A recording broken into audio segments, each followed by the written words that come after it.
The wind that crossed barren ridges and ancient stone fields carried more certainty than any banner. Time moved without witness. Paths worn into stone by generations of quiet movement led nowhere quickly, but always somewhere lasting. No capitals yet, no kings, only hands shaping earth and fire into permanence. Cold light touched the hills where settlements held their ground against distance and season. Memory settled into the terrain long before names did. This was not a birthplace of empires, but something older, a place where resilience became architecture and survival turned to tradition. It was never isolated. Forces moved through it, paused, stayed. The land didn't forget. Before conquest, before script, before borders were drawn and redrawn, there was this. A world built not to shine, but to remain. To understand what Armenia would become, we begin here, on a plateau that asked for nothing and endured everything, high in the mountains where 3 continents converge. An inland sea shimmered beneath volcanic peaks that pierced the sky like ancient spears. Lake Van stretched across a landscape sculpted by fire and ice, its alkaline waters fed by snowmelt from summits that touched the heavens. Here, in this natural citadel of stone and storm, geography itself had conspired to create one of the world's great crossroads, a bridge between the cultures of Mesopotamia, Anatolia, and the Iranian plateau. The lake's formation, millions of years earlier, had blocked ancient river channels, creating a natural basin that collected not only water, but the ambitions of peoples who recognized its strategic value. Fresh water in abundance, natural defensive barriers, and commanding views across trade routes that connected distant worlds. These advantages would draw successive waves of settlers who understood that whoever controlled this mountain realm could influence the flow of commerce and conquest across half the known world. The Bronze Age peoples who first established permanent settlements around these waters belonged to cultures that archaeologists would later name Trialeti and Cura Araxes. These early inhabitants mastered the arts of metalworking in workshops where copper and tin were transformed into tools that revolutionized agriculture and weapons, that gave their warriors decisive advantages over enemies still relying on stone implements. Their burial mounds, scattered across the mountain slopes, contained bronze daggers, silver vessels, and intricate jewelry that spoke of sophisticated craftsmanship and far-reaching trade connections. These mountain peoples developed innovations perfectly suited to their harsh environment. They learned to channel mountain streams through elaborate irrigation networks that transformed elevated plateaus into productive agricultural land. Their settlements, positioned on elevated terraces that commanded views across the surrounding countryside, combined defensive advantages with access to fertile soil and reliable water sources. Most importantly, they established traditions of stronghold construction that would influence defense throughout this region for millennia. The transition to iron changed everything. During the early first millennium BC, these mountain peoples gained advantages that would prove decisive in their interactions with lowland neighbors. The peaks contained rich iron deposits, and local smiths developed techniques for producing steel of exceptional quality. Iron plowshares enabled more intensive agriculture on mountain terraces, while iron weapons provided overwhelming superiority over bronze-armed enemies. This metallurgical expertise would become a cornerstone of mountain power for centuries to come. Into this world of stone citadels and terraced fields came the people who would build the realm of Urartu. Around 860 BC, local chieftains began consolidating their control over settlements scattered throughout the Armenian mountains, creating the first territorial state in this crossroads region. Their capital, established on the eastern shore of Lake Van, bore the name Tushpa. a city that would grow to rival the greatest urban centers of the ancient Near East. The rise of Urartu represented more than simple political consolidation. These mountain rulers understood that their realm's position enabled them to influence events across vast distances, provided they could develop the capabilities necessary to project power beyond their natural boundaries. The state they created would become one of the ancient world's most formidable powers, challenging even the mighty Assyrian Empire at the height of its dominance. King Menua, who ruled during the early 8th century BC, transformed the mountain state from a collection of fortified settlements into a sophisticated power capable of monumental projects and systematic territorial growth. His greatest achievement was providing reliable water to Tushpa through one of the ancient world's most ambitious hydraulic projects. The Shamram Canal, carved through bedrock for over 50 kilometers, channeled mountain spring water to the growing capital through engineering that demonstrated capabilities rivaling those of any contemporary power. When foreign delegations visited Tushpa and observed fresh mountain water flowing through the heart of the city, they understood they were witnessing the achievements of a truly formidable state. Throughout the mountain realm, Menua's architects constructed strongholds, positioned to control crucial passes and command views across major trade routes. These citadels followed standardized designs that maximized defensive advantages while providing adequate space for garrison forces and storage of supplies needed to withstand extended sieges. The religious traditions that emerged under Menua's patronage synthesized local mountain beliefs, with cultural elements absorbed from contact with neighboring powers. The supreme deity, Haldi, occupied the central position in a pantheon that included Te-Sheba, god of storms and war, and Shavini, deity of the sun and light. Temples constructed to honor these gods featured distinctive elements that would influence sacred building throughout the region for centuries. More importantly, the theological framework developed during this period provided ideological justification for territorial growth by presenting rule as the earthly expression of divine order. Argishti I, Menua's successor, inherited a state positioned to challenge every major power in the ancient Near East.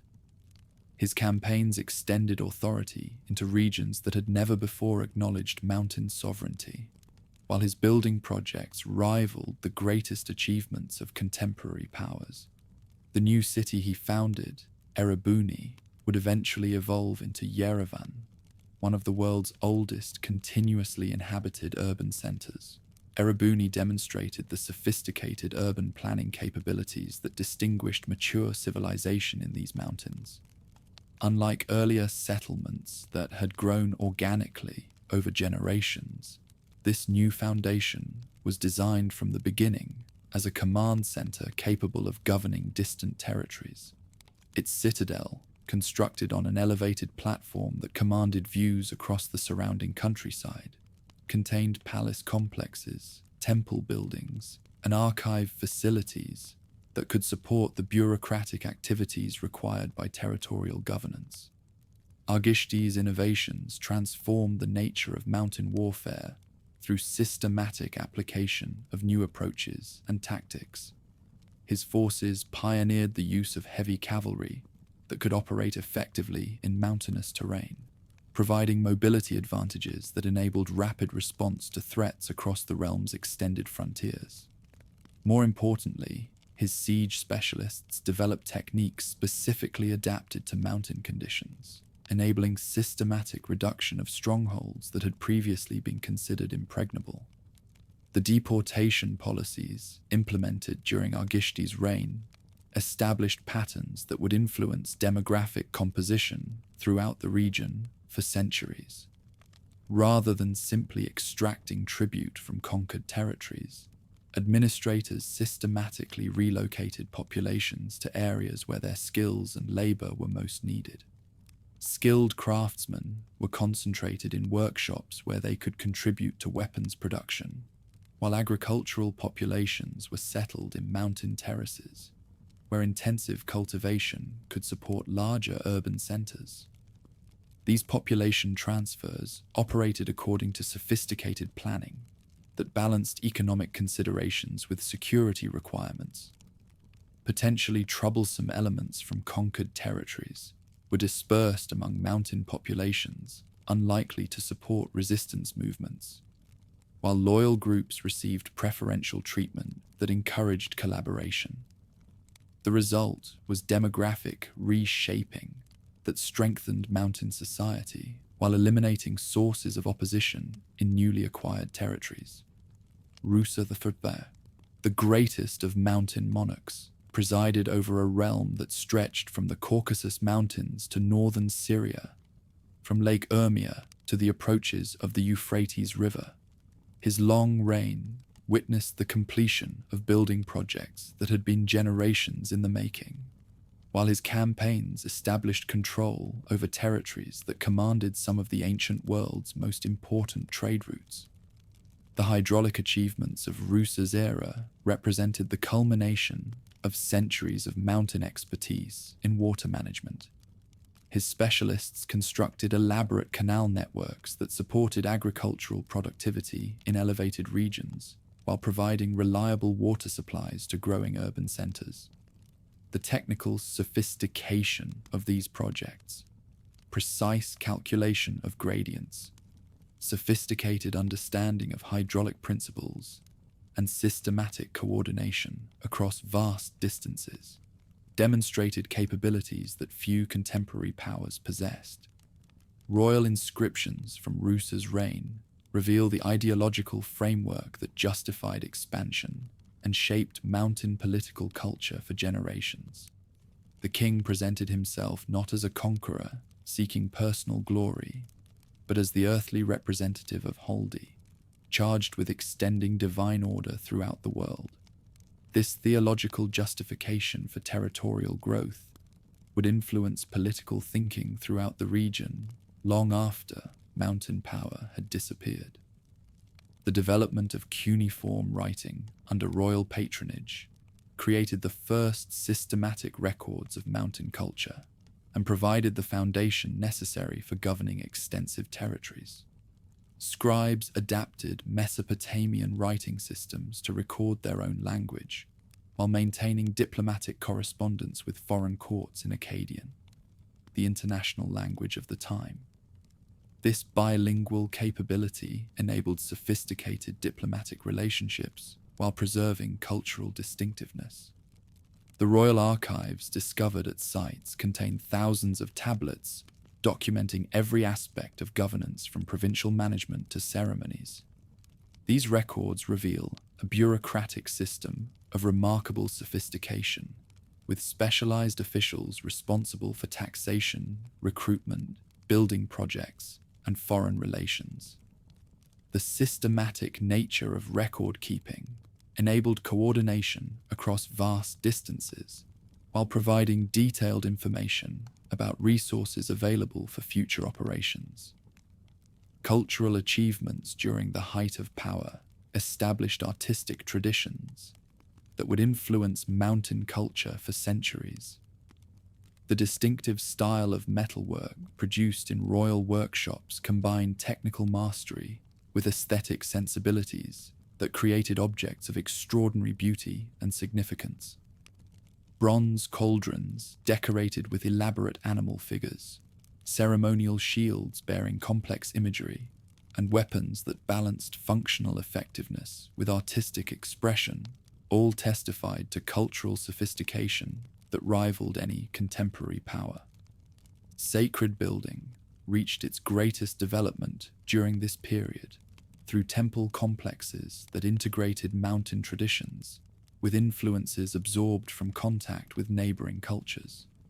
The Temple of Haldi at Musasir, described in Assyrian sources as one of the ancient world's most magnificent sacred buildings, featured elements that combined functional requirements with symbolic representations of divine power.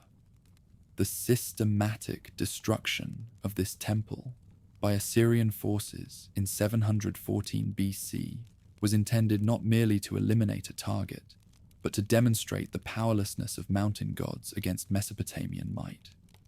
The forces that enabled expansion represented a synthesis of mountain traditions, with innovations developed through contact with more advanced neighbors. Mountain warriors retained their traditional emphasis on mobility and knowledge of local terrain, while adopting new weapons and tactical approaches that enabled effective operations in diverse environments.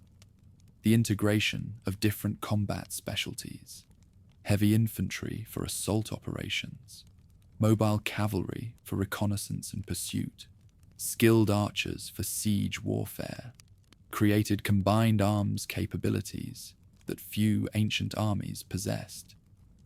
Stronghold building reached unprecedented levels of sophistication as specialists applied centuries of mountain experience to the challenges of defending extended frontiers. The great citadel of Khamir Blur, constructed during the late period, featured defensive innovations that would influence building throughout the region for generations. Its massive walls, equipped with sophisticated gate systems and integrated storage facilities, could withstand the most determined assault while providing secure bases for offensive operations against enemy territories. Yet even as mountain culture reached its zenith, fundamental challenges were emerging that would test the realm's capacity for continued growth. The Assyrian Empire, having consolidated its control over Mesopotamia, began directing increasing attention toward the mountain regions that had previously remained beyond their reach. The advantages that had enabled success were gradually being matched or exceeded by enemies, with far greater resources and more extensive experience in large-scale warfare. The Assyrian war machine that emerged during the 8th century BC possessed capabilities specifically designed to overcome the advantages that mountain peoples had traditionally enjoyed.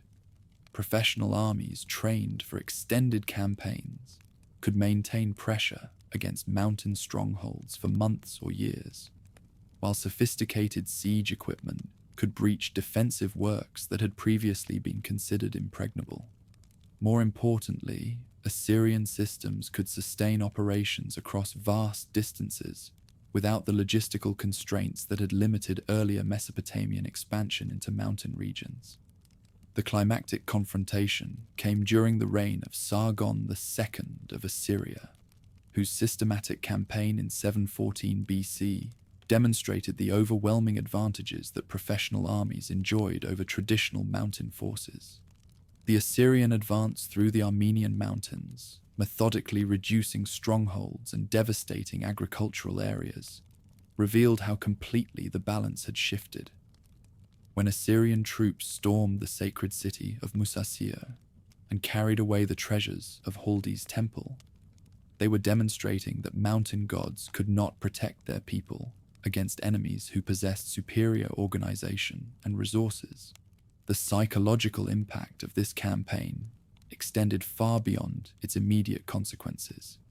The systematic destruction of sacred centers that had been venerated for generations, the deportation of skilled craftsmen who had maintained cultural traditions, and the imposition of tribute obligations that drained resources needed for defensive preparations, all combined to undermine the foundations of mountain resistance. Local elites who had previously supported authority began calculating whether continued opposition served their interests or merely invited further destruction. Economic pressures generated by prolonged warfare with Assyria gradually undermined the fiscal foundations that had sustained expansion.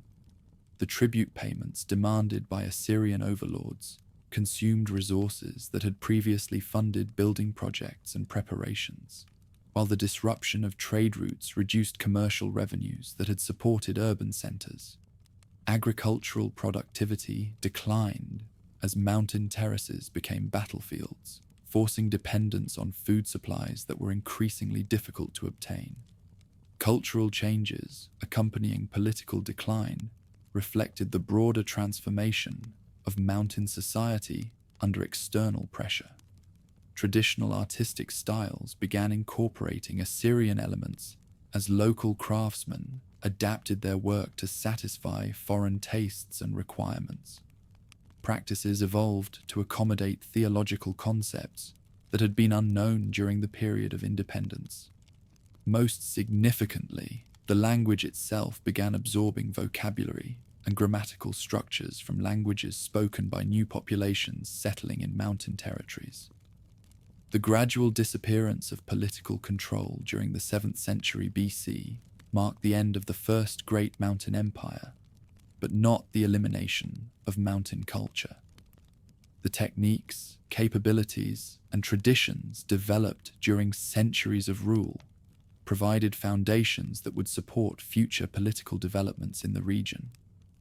The irrigation systems that had enabled agricultural prosperity continued functioning long after their builders had been forgotten, while strongholds constructed by specialists remained positions that influenced operations for generations. Population movements during the final century of power brought new peoples into mountain territories where they encountered established traditions and technological capabilities. These new arrivals, who would eventually become known as Armenians, inherited not only the physical infrastructure created by their predecessors, but also the cultural and intellectual achievements that had distinguished mountain culture. The synthesis of established traditions with new cultural elements would eventually produce an Armenian identity that combined respect for ancient achievements with adaptability to changing circumstances. The transformation from one identity to another occurred gradually through processes that modern scholars can observe but not fully reconstruct. Linguistic evidence suggests that Armenian-speaking peoples gradually replaced earlier populations through migration, intermarriage, and cultural assimilation, rather than through sudden conquest or demographic replacement. Remains indicate continuity in settlement patterns, agricultural techniques, and craft production that argue for peaceful transition rather than violent disruption. Developments during this transition period reveal similar patterns of synthesis rather than replacement. Armenian traditions incorporated elements from earlier theological systems while adapting to new cultural influences from neighboring powers.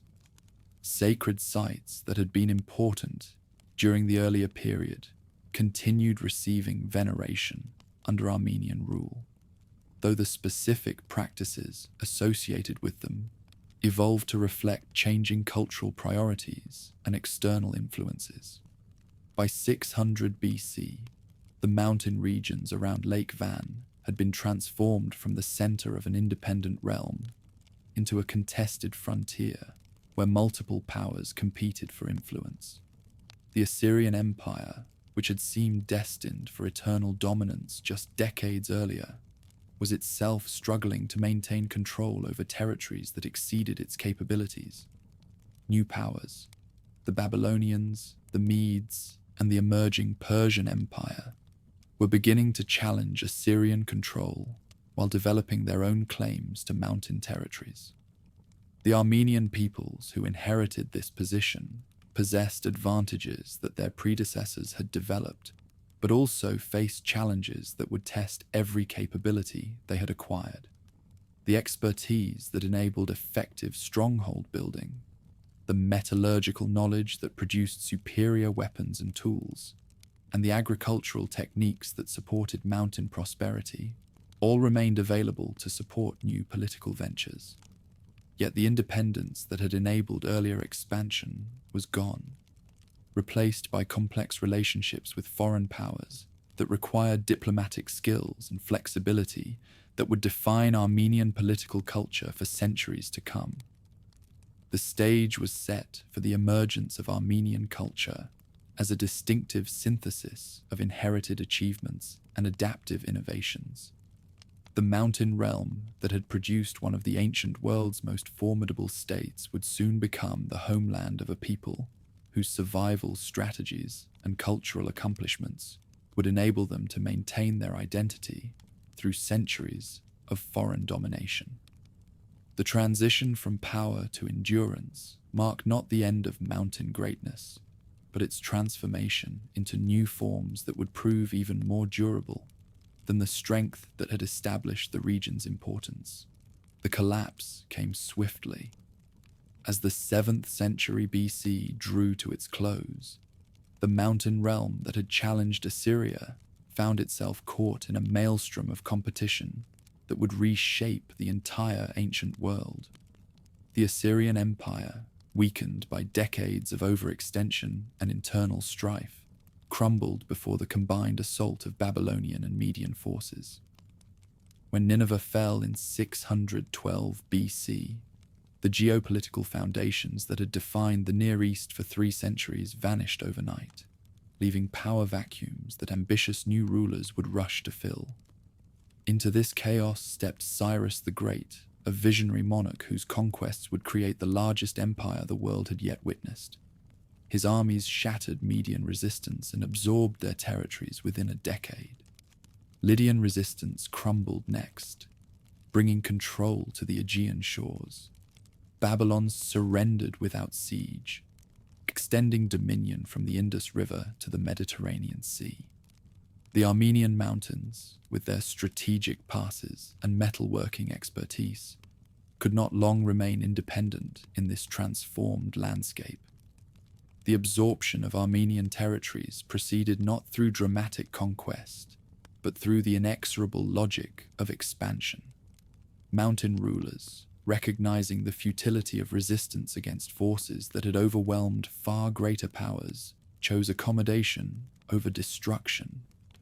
The transition from independence to subordination occurred gradually, as officials established oversight mechanisms, while allowing traditional elites to maintain positions under the new structure. Armenia became a satrapy within the vast administrative system, designated as the 13th province in the empire's formal organization. This incorporation brought immediate changes to relationships that had governed the region for centuries. Rulers who had previously exercised sovereign authority now served as provincial governors answerable to the crown. Tribute obligations replaced internal taxation systems that had funded projects, redirecting wealth toward Persepolis and other centers. Yet this new dominion proved remarkably different from the harsh control that Assyrian overlords had imposed. Where Assyrian policy had emphasized systematic destruction of customs and forced population transfers, the new approach pursued integration strategies that preserved useful institutions while securing interests. This reflected sophisticated understanding of governance developed through managing diverse populations across continental distances.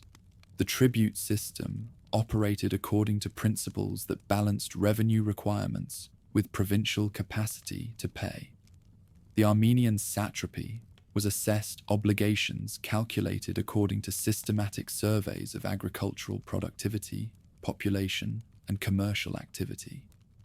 These assessments, recorded in documents, reveal a region capable of providing substantial annual payments, 400 talents of silver, representing enormous wealth extracted from mountain mines and commercial activities.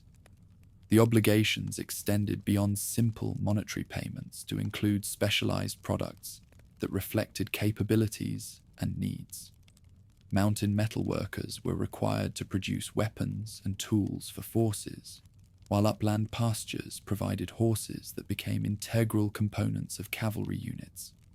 The region's position along trade routes generated commercial taxes that supplemented direct tribute, creating revenue streams that made the Armenian satrapy one of the empire's most valuable provinces. Structures imposed by officials created the first systematic bureaucracy in Armenian history. Provincial governance required record-keeping capabilities, communication networks, and coordination mechanisms far more sophisticated than anything traditional mountain societies had developed. Standardized procedures for taxation, legal disputes, recruitment, and public works would influence governmental practice in the region for centuries. The road system transformed communication and transportation throughout Armenian territories. The Royal Road, which connected Sardis to Susa across the empire's heartland, passed through Armenian territories and required extensive infrastructure projects. Way stations positioned at regular intervals provided fresh horses and supplies for official messengers, while standardized bridges and maintained routes enabled rapid movement of personnel and information across previously difficult terrain. Greek mercenary Xenophon's account of his army's retreat through Armenian territories provides the only contemporary description of the region under this new dominion. His Anabasis reveals a landscape of prosperous villages, well-defended strongholds, and abundant agricultural production that testified to effective governance.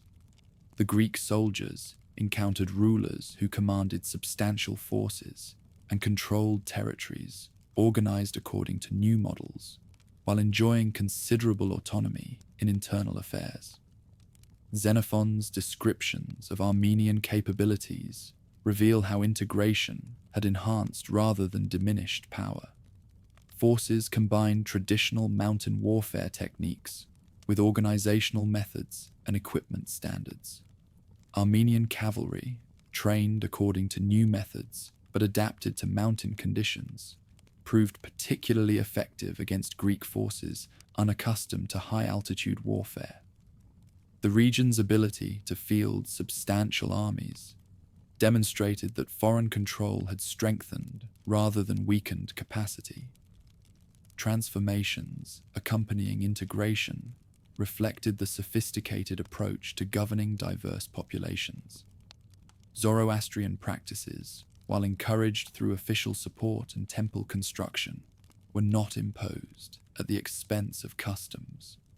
Armenian practices evolved to incorporate theological concepts while maintaining distinctive characteristics. This synthesis created frameworks that combined legitimacy with identity. The influence of Zoroastrianism on Armenian thought proved particularly significant for future developments.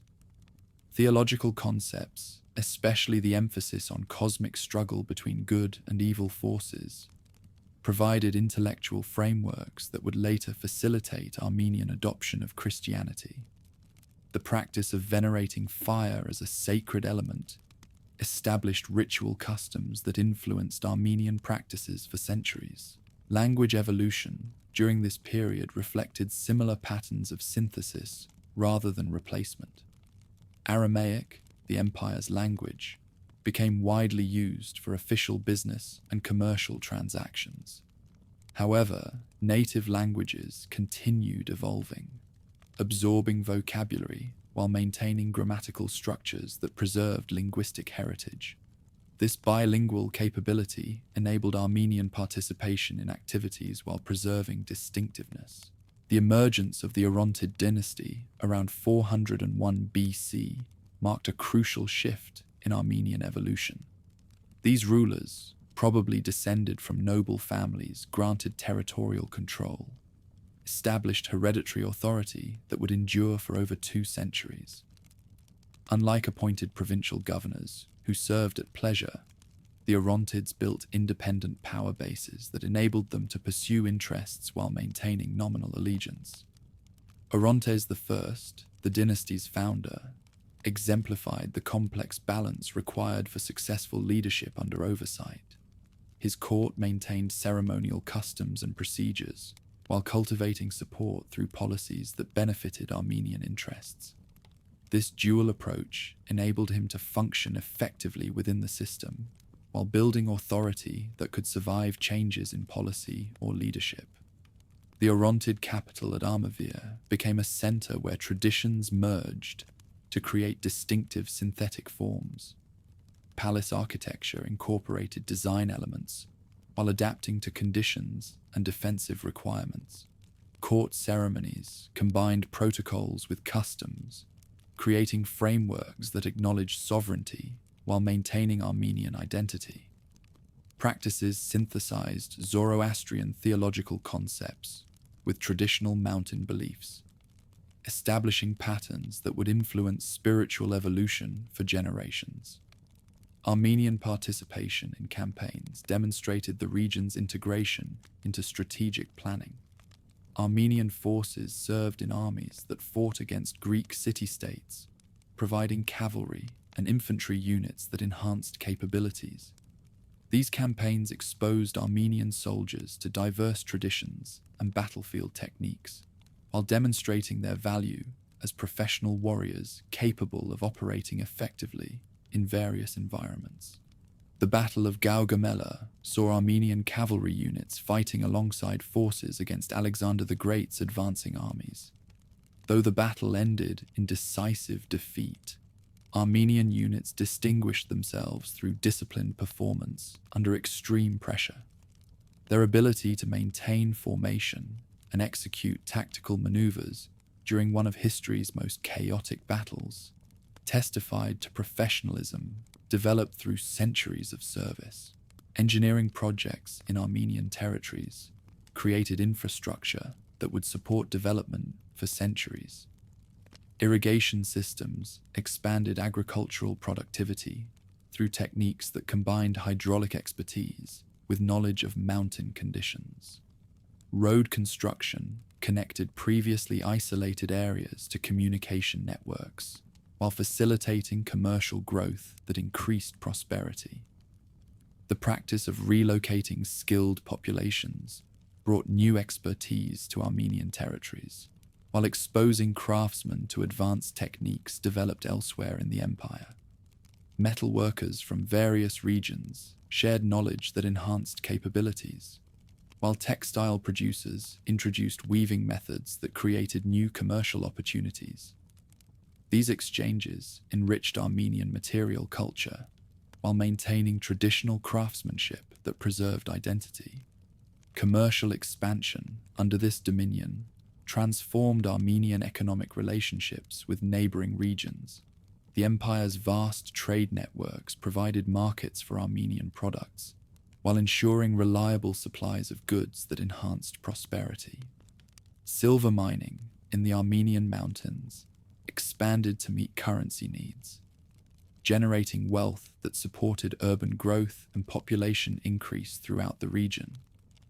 Legal systems imposed by officials created standardized frameworks for resolving disputes and regulating commercial relationships. Law codes provided procedural guidelines while allowing customs to govern personal and family matters. This balance between uniformity and autonomy established precedents that would influence Armenian legal evolution long after this period had ended. Educational advances established intellectual foundations that would support future achievements. Support for literacy and learning created schools where young Armenians mastered Aramaic writing while maintaining oral customs that preserved historical memory. These institutions produced personnel capable of managing complex governmental and commercial activities while preserving knowledge essential for identity. Architecture during this period reflected the synthesis that characterized cultural evolution under foreign control. Zoroastrian fire temples constructed according to architectural principles were adapted to conditions while incorporating decorative elements that maintained artistic heritage. These buildings served both spiritual and functions, demonstrating authority while providing focal points for community activities that preserved identity. Economic policies created prosperity that supported population growth and urban expansion throughout Armenian territories. Tax revenues collected through systematic assessment procedures funded public works projects that enhanced infrastructure while contributing to resources. This balance between development and extraction demonstrated sophisticated approaches to provincial governance that maximized long-term productivity rather than pursuing short-term exploitation. Armenian noble families that emerged during this era established social and economic foundations that would influence development for centuries. These elites, educated in methods while maintaining connections to communities, developed capabilities for managing complex relationships between requirements and interests. Their skills and adaptability would prove essential during future periods of transition. Achievements during this period established artistic and intellectual customs that combined sophistication with distinctiveness. Armenian craftsmen working within frameworks created objects that demonstrated technical mastery while maintaining aesthetic qualities that reflected heritage. Literature and oral customs preserved historical memories while adapting to new influences, creating synthetic forms that enriched intellectual life. The approach to governing Armenian territories created precedents that would influence future rulers throughout the region. The balance between central authority and autonomy, the integration of traditional elites into structures, and the preservation of useful institutions while imposing standards all demonstrated governmental techniques that later empires would adopt and adapt. Innovations during this period enhanced Armenian capabilities while maintaining traditional advantages that mountain warfare provided.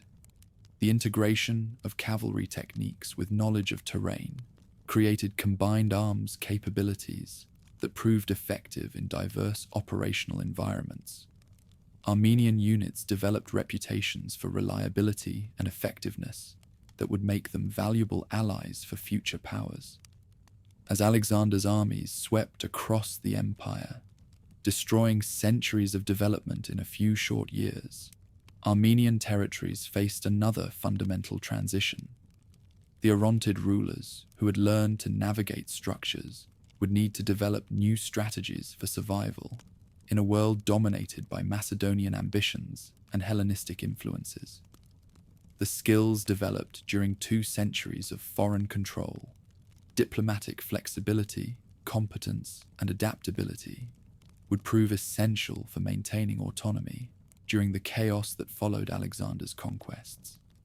This period had transformed Armenian society from a collection of mountain communities into a sophisticated provincial culture capable of participating effectively in systems while maintaining distinctive identity. The governmental techniques, frameworks, and intellectual foundations established during these centuries provided bases that would support Armenian evolution through all future transitions. The lesson learned under foreign dominion, that survival required adaptation without abandonment of essential identity, would guide Armenian responses to external control for millennia to come. The thunderbolt struck at Gaugamela, when Alexander's cavalry smashed through Darius III's lines in 331 BC. More than a battle was decided, an entire world order crumbled. The great king fled eastward, abandoning his empire to the Macedonian whirlwind that swept across Asia with unprecedented speed. Within 3 years, Alexander commanded territories from Egypt to India, while the sophisticated administrative systems that had governed the known world for 2 centuries lay in ruins. Armenia found itself orphaned by this catastrophe. The Orontid rulers, who had skillfully navigated between loyalty and autonomy under stable oversight, now faced a power vacuum that invited chaos. Alexander's armies never penetrated deeply into the Armenian highlands, but their indirect impact proved revolutionary. The collapse of centralized authority created opportunities for ambitious leaders, while exposing the region to predatory neighbors who saw weakness where once there had been order. The young conqueror's death at Babylon in 323 BC triggered a succession crisis that would reshape the eastern Mediterranean for generations. His generals, the Diadochi, carved up the vast conquest among themselves through 20 years of warfare that devastated cities and scattered populations across 3 continents. Armenia, positioned between the emerging kingdoms of the Seleucids in Syria and the Ptolemies in Egypt, became a prize coveted by multiple claimants who understood its strategic value. Seleucus I Nicator, founder of the Seleucid dynasty, moved quickly to secure Armenian territories that controlled crucial mountain passes linking his Syrian heartland to Central Asian provinces. Rather than imposing direct occupation, Seleucus granted the Orontids vassal status that acknowledged their hereditary rights while securing strategic objectives. The formal treaty signed at Antioch in 301 BC established precise terms that would govern relationships for nearly a century. Under these agreements, Orontid rulers retained authority over internal affairs, including taxation, legal disputes, and religious practices. However, they committed to providing 10,000 cavalry troops for Seleucid campaigns and granting passage rights through mountain passes during wartime. Most significantly, the kingdom agreed to annual tribute of 300 talents of silver, substantial wealth that demonstrated both prosperity and subordination. The treaty's commercial clauses proved equally important for long-term relationships. Seleucid merchants received preferential access to mountain markets, while specific routes were designated for royal traffic. These provisions integrated highland economies into broader Mediterranean trade networks, while ensuring that Seleucid interests received priority treatment in all commercial disputes.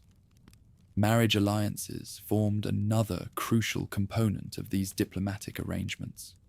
Orontid princes were encouraged to marry into Seleucid noble families, creating kinship networks that reinforced political obligations through personal relationships. These unions produced children educated in both traditions, creating a generation of leaders comfortable navigating between Highland customs and Hellenic court protocols. Even as Highland territories accepted Seleucid suzerainty, profound changes were transforming the region's social landscape. Mediterranean merchants, soldiers, and officials brought ideas and practices that would fundamentally alter Highland society. Urban planning concepts developed in Greek Peleus influenced the construction of new cities, while Hellenic educational methods created schools where Highland youth mastered Greek language and literature alongside traditional mountain law. The influence of classical intellectual frameworks proved particularly transformative for elite society. Philosophical concepts emphasizing rational inquiry began supplementing traditional approaches to understanding the world. Mathematical principles developed in Alexandria found practical application in Highland engineering projects, while Mediterranean medical knowledge enhanced traditional healing practices. However, this absorption of foreign influences occurred selectively rather than wholesale. Highland leaders carefully evaluated which innovations would strengthen their society, while rejecting elements that might undermine essential characteristics. Greek democratic concepts were studied but not implemented, as Highland political systems remained fundamentally monarchical. Greek individualism, which emphasized personal achievement over family loyalty, conflicted with Highland values that prioritized clan relationships and collective responsibility. Religious syncretism followed similar patterns of selective adaptation. Traditional Highland deities retained their central positions in popular worship, but their theological significance was increasingly interpreted through philosophical frameworks derived from classical thought. Zeus was identified with the ancient sky god Aramazd, while Aphrodite merged with the Highland goddess of fertility and abundance. These identifications enabled participation in Mediterranean religious networks while preserving spiritual practices that maintained cultural distinctiveness. Economic relationships underwent dramatic transformation, as highland territories became integrated into vast commercial networks, linking Hellenic kingdoms across the eastern Mediterranean. Mountain silver that had once flowed to Persepolis now found markets in Antioch and Alexandria, while Greek manufactured goods reached highland cities through trade routes that connected previously isolated communities to cosmopolitan commercial centers. The expansion of mining operations demonstrated how foreign investment could enhance traditional industries while maintaining local control. Seleucid merchants provided capital and technical expertise for expanding silver extraction, but highland families retained ownership of the most productive sites. New extraction techniques increased output dramatically, while creating employment opportunities that stimulated urban growth throughout the region. Agricultural innovations combined classical scientific knowledge with traditional highland farming methods to increase productivity on mountain terraces, where every acre represented precious resources. Improved ploughing techniques enabled more intensive cultivation, while systematic crop rotation preserved soil fertility. Selective breeding of livestock produced animals better adapted to highland conditions, while providing meat, dairy products, and wool for both subsistence and commercial purposes. The development of highland coinage provides remarkable insights into how the kingdom balanced assertions of independence with acknowledgement of connections to the broader Mediterranean world. Early coins featured classical inscriptions and imagery that proclaimed participation in international civilization, but artistic elements gradually incorporated highland symbols that emphasized regional distinctiveness. The emergence of the Artaxiad dynasty around 190 BC marked a watershed moment in Armenian political evolution. Artaxias I, the dynasty's founder, exploited the weakening of Seleucid authority following their defeat by Rome at the Battle of Magnesia to assert independence that would endure for over a century. His declaration of autonomy represented more than simple opportunism. It reflected sophisticated understanding of changing international relationships that created space for middle powers to pursue independent policies. Rather than simply repudiating previous obligations, Artaxias negotiated an agreement that recognized Armenian independence while maintaining commercial and cultural connections to the Hellenic world. This diplomatic framework enabled Armenia to function as a sovereign state while avoiding the isolation that had weakened other mountain kingdoms.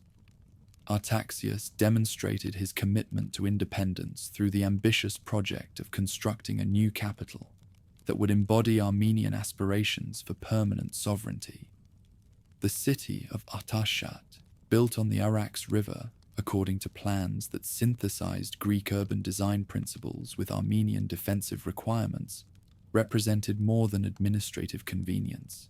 It symbolized the emergence of a distinctively Armenian political identity. The city's location at the confluence of the Arax and Metsamor rivers provided access to fertile agricultural land, while offering defensive advantages that could withstand siege warfare. The street layout followed classical grid patterns modified to accommodate highland social customs that emphasized extended family relationships and community gatherings. Main avenues ran east-west to capture maximum sunlight during harsh mountain winters, while secondary streets created neighborhoods where related families could build adjacent compounds. Water management represented one of the project's greatest engineering challenges. Teams of specialists diverted mountain streams to create a sophisticated hydraulic system that provided fresh water to every district while powering mills that processed grain for the growing population. Stone-lined channels carried water through underground passages that protected the supply from both winter freezing and enemy interference during sieges. The royal palace complex occupied the city's highest point, its walls rising directly from natural rock formations that made assault virtually impossible. Within these fortifications, Artaxias created living spaces that reflected his dual identity, as Highland warrior and Hellenistic monarch. Reception halls featured classical columns supporting ceilings decorated with frescoes that depicted both Mediterranean mythological scenes and episodes from Highland historical memory. Religious architecture throughout the city reflected similar patterns of adaptation and synthesis.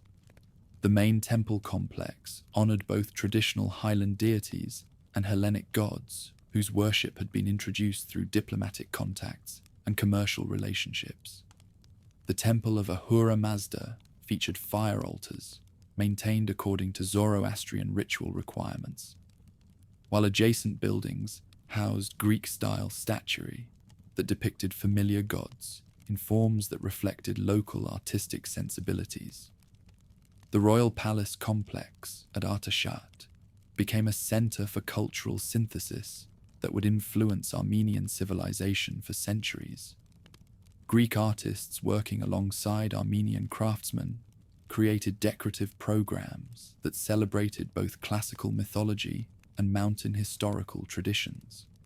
Libraries collected works in Greek, Aramaic, and emerging Armenian literary languages, while schools provided education that prepared young Armenians for participation in the broader Hellenic world without abandoning their distinctive cultural heritage.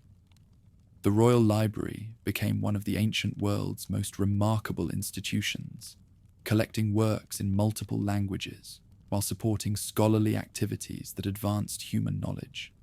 Scribes working under royal patronage copied classical texts while composing original works that recorded Highland historical memory and contemporary achievements. Educational institutions associated with the library provided instruction that prepared young people for participation in the broader Mediterranean world while maintaining connections to Highland heritage.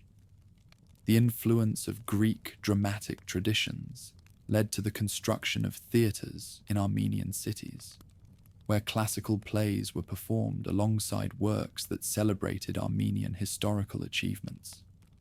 These cultural institutions served multiple purposes. They provided entertainment that demonstrated Armenian participation in Hellenic civilization. They created venues for political discourse that strengthened civic engagement, and they preserved oral traditions through dramatic presentations that made historical events accessible to illiterate populations. Military developments during the Artaxiad period demonstrated similar patterns of selective adaptation rather than wholesale adoption of foreign practices. Highland cavalry units trained according to classical tactical manuals while maintaining traditional advantages in mountain warfare that had distinguished Highland forces for centuries. Infantry formations adopted Mediterranean weapons and armor, while preserving knowledge of terrain and weather conditions that proved crucial for operations in Highland territories. The royal court at Artaxiad became a center for diplomatic activity that connected the Highland kingdom to political developments throughout the eastern Mediterranean. Ambassadors from various kingdoms, Parthian territories, and emerging Roman power all sought Highland alliance or neutrality in their various conflicts. These relationships required sophisticated understanding of international law and custom that Highland officials developed through careful study of classical theory and practical experience in negotiations. Marriage diplomacy played a crucial role in these international relationships. Royal daughters were married to princes from neighboring kingdoms, creating kinship networks that reinforced political alliances through personal bonds. These unions required careful negotiation of dowry arrangements, succession rights, and religious obligations that respected both Highland customs and foreign expectations. The reign of Artavasdes II marked both the culmination of Artaxiad cultural achievement and the beginning of political pressures that would ultimately overwhelm Armenian independence. His court attracted scholars, artists, and poets from throughout the Hellenic world who found in Armenia a synthesis of cultural traditions that offered alternatives to the increasingly standardized civilization emerging in other kingdoms. Roman expansion into eastern territories brought a new type of imperial power into contact with Armenian independence. Unlike previous conquerors who had sought to extract tribute while allowing substantial local autonomy, Roman objectives included systematic transformation of conquered territories, according to principles that left little space for the cultural synthesis that had characterized Armenian development. Parthian resurgence under the Arsacid dynasty created an eastern counterweight to Roman pressure that offered opportunities for Armenian maneuvering while imposing additional constraints on political freedom. The emergence of this Iranian empire meant that Armenia, once again, found itself positioned between competing great powers whose conflicts would be fought partly on Armenian soil, while their cooperation would be negotiated partly through Armenian diplomatic mediation. The cultural legacy of the Artaxiad period provided foundations that would enable Armenian civilization to survive the loss of political independence while maintaining essential characteristics that distinguished it from neighboring cultures.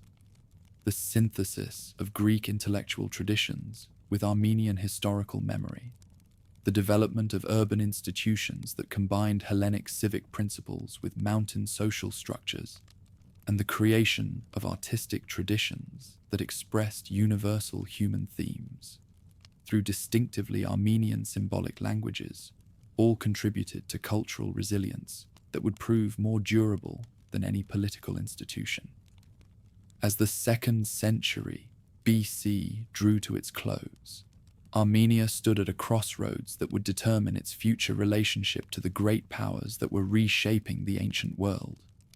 The achievements of Artaxiad rulers had demonstrated that middle powers could maintain independence and cultural distinctiveness within the Hellenistic state system, but the emergence of Roman and Parthian empires was creating new pressures that would require different strategies for survival.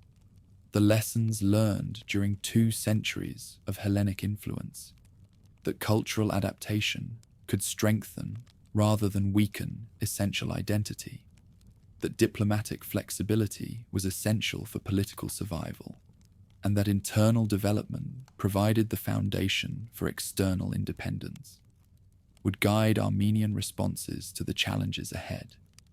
The stage was set for the emergence of a ruler whose ambitions would transform Armenia from a successful regional kingdom into a major power capable of challenging the greatest empires of the ancient world. The infrastructure created by Artaxiad policy, the cultural synthesis achieved through Hellenic influence, and the diplomatic experience gained through relationships with multiple powers had prepared Armenia for leadership that would surpass anything its previous history had achieved. The greatest chapter of ancient Armenian history was about to begin. A hostage returned home transformed. For 18 years, Tigranes had lived in the Parthian court at Ctesiphon, observing how the Arsacid dynasty governed territories stretching from the Euphrates to the Indus River. He studied their administrative methods, absorbed their strategic thinking, and learned to navigate complex relationships that held together the Parthian realm. When Mithridates II finally released him to claim the throne in 95 BC, Tigranes brought back more than diplomatic experience. He possessed a vision that would transform his mountain kingdom into the greatest power the ancient world had seen since Alexander. His accession reflected diplomatic sophistication that would characterize his entire reign. Rather than simply purchasing freedom, Tigranes negotiated a comprehensive agreement that secured Parthian recognition of his sovereignty while establishing frameworks for future cooperation. Treaties required him to cede 70 valleys in the Artsakh region to Parthian control, but guaranteed non-interference in his western plans while providing access to Parthian expertise and commercial networks. This early success demonstrated capabilities that would enable achievements far exceeding anything his predecessors had accomplished. previous rulers had focused primarily on maintaining independence through careful balancing between competing powers. But Tigranes understood that survival in the changing international environment required active growth that could secure resources and strategic positions necessary for long-term security. Internal reforms implemented during his first decade revealed sophisticated understanding of how growth required institutional foundations capable of governing diverse populations across vast distances. Royal bureaucracy was restructured according to principles that combined traditional mountain governmental methods with innovations observed during his Parthian captivity. Provincial management was standardized to ensure consistent policy implementation, while communication networks were expanded to enable coordination across domains that would soon stretch from the Caspian Sea to the Mediterranean. Military reorganization proved equally comprehensive and forward-thinking. Forces inherited from his predecessors, though effective for defensive operations and limited campaigns, lacked capabilities necessary for sustained offensive operations across continental distances. Tigranes systematically transformed these traditional units into professional armies capable of prolonged campaigns, while maintaining superiority in mountain terrain that remained the kingdom's ultimate defensive foundation. Integration of Parthian techniques with traditional mountain warfare methods created combined arms capabilities that would prove devastatingly effective against enemies throughout the region. Heavy cavalry, trained according to Parthian methods, provided shock combat effectiveness for open field battles, while traditional mountain infantry retained advantages in siege warfare and mountain operations. Most importantly, creation of specialized engineer units enabled systematic reduction of fortified positions that had previously been considered impregnable. Development of siege warfare capabilities represented perhaps Tigranes' most significant innovation. Teams of craftsmen working under royal patronage designed assault equipment that incorporated latest technological advances while adapting to operational requirements imposed by mountain logistics and diverse geographical conditions. These innovations would enable systematic conquest of strongholds throughout Syria and Mesopotamia that had withstood previous assault attempts by various powers. First major operations began around 88 BC with campaigns that demonstrated how completely mountain capabilities had been transformed. Sophene, which controlled strategic regions between the main mountain realm and Mesopotamian trade routes, fell after a brief campaign that revealed both effectiveness of reformed armies and strategic vision-guiding plans. Rather than simply annexing conquered regions, Tigranes implemented policies designed to integrate new populations while preserving their productive capacity. Population transfer programs initiated during these early campaigns reflected sophisticated understanding of how demographic engineering could strengthen central authority while eliminating sources of future resistance. Skilled craftsmen and educated bureaucrats from conquered regions were relocated to mountain centers where their expertise could enhance economic development, while potential troublemakers were dispersed among communities unlikely to support rebellion.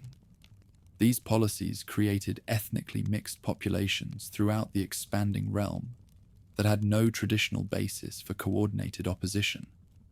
Systematic operations into Cappadocia during the 80s BC brought mountain armies into direct confrontation with Roman interests for the first time. Complex political situations in this region, where multiple claimants competed for authority while seeking support from various external powers, provided opportunities for intervention that could advance objectives while avoiding direct conflict with Rome. Tigranes' ability to navigate these complexities while achieving gains demonstrated diplomatic skills that complemented his growing strength. alliance with Mithridates, the sixth of Pontus, proved crucial for enabling operations on the scale that Tigranes envisioned. This partnership, formalized through marriage between Tigranes and Mithridates' daughter Cleopatra, created cooperation that combined Pontic naval capabilities with mountain resources. Coordination of their campaigns against Roman interests required sophisticated strategic planning that took into account operations across multiple theaters while maintaining initiative against enemies with superior overall resources.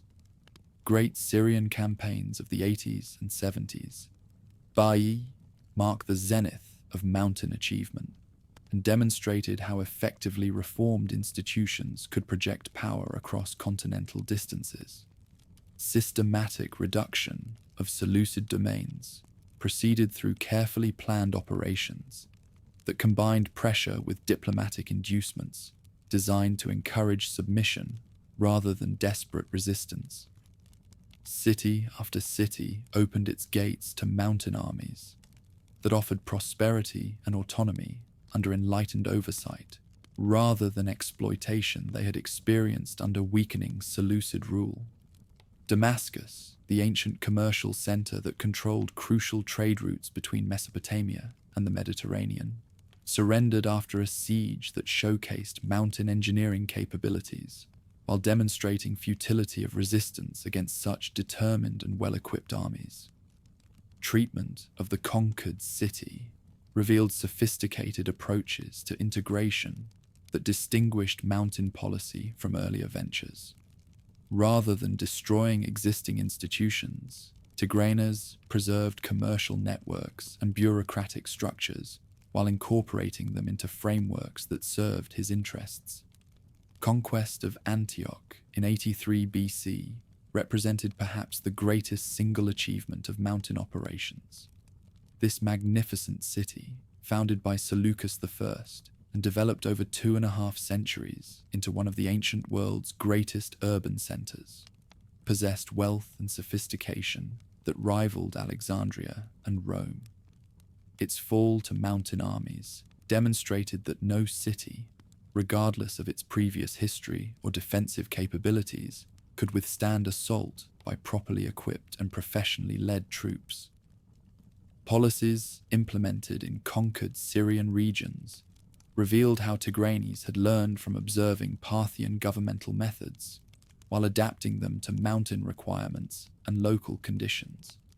Rather than imposing uniform approaches regardless of regional differences, mountain bureaucrats developed flexible methods that preserved useful local institutions while ensuring loyalty to central authority. Tax structures were calibrated to encourage economic development rather than simply extracting maximum immediate revenues, while legal frameworks combined mountain principles with local customs in ways that satisfied both royal requirements and popular expectations. Establishing a new capital demonstrated ambitions that extended far beyond simple acquisition.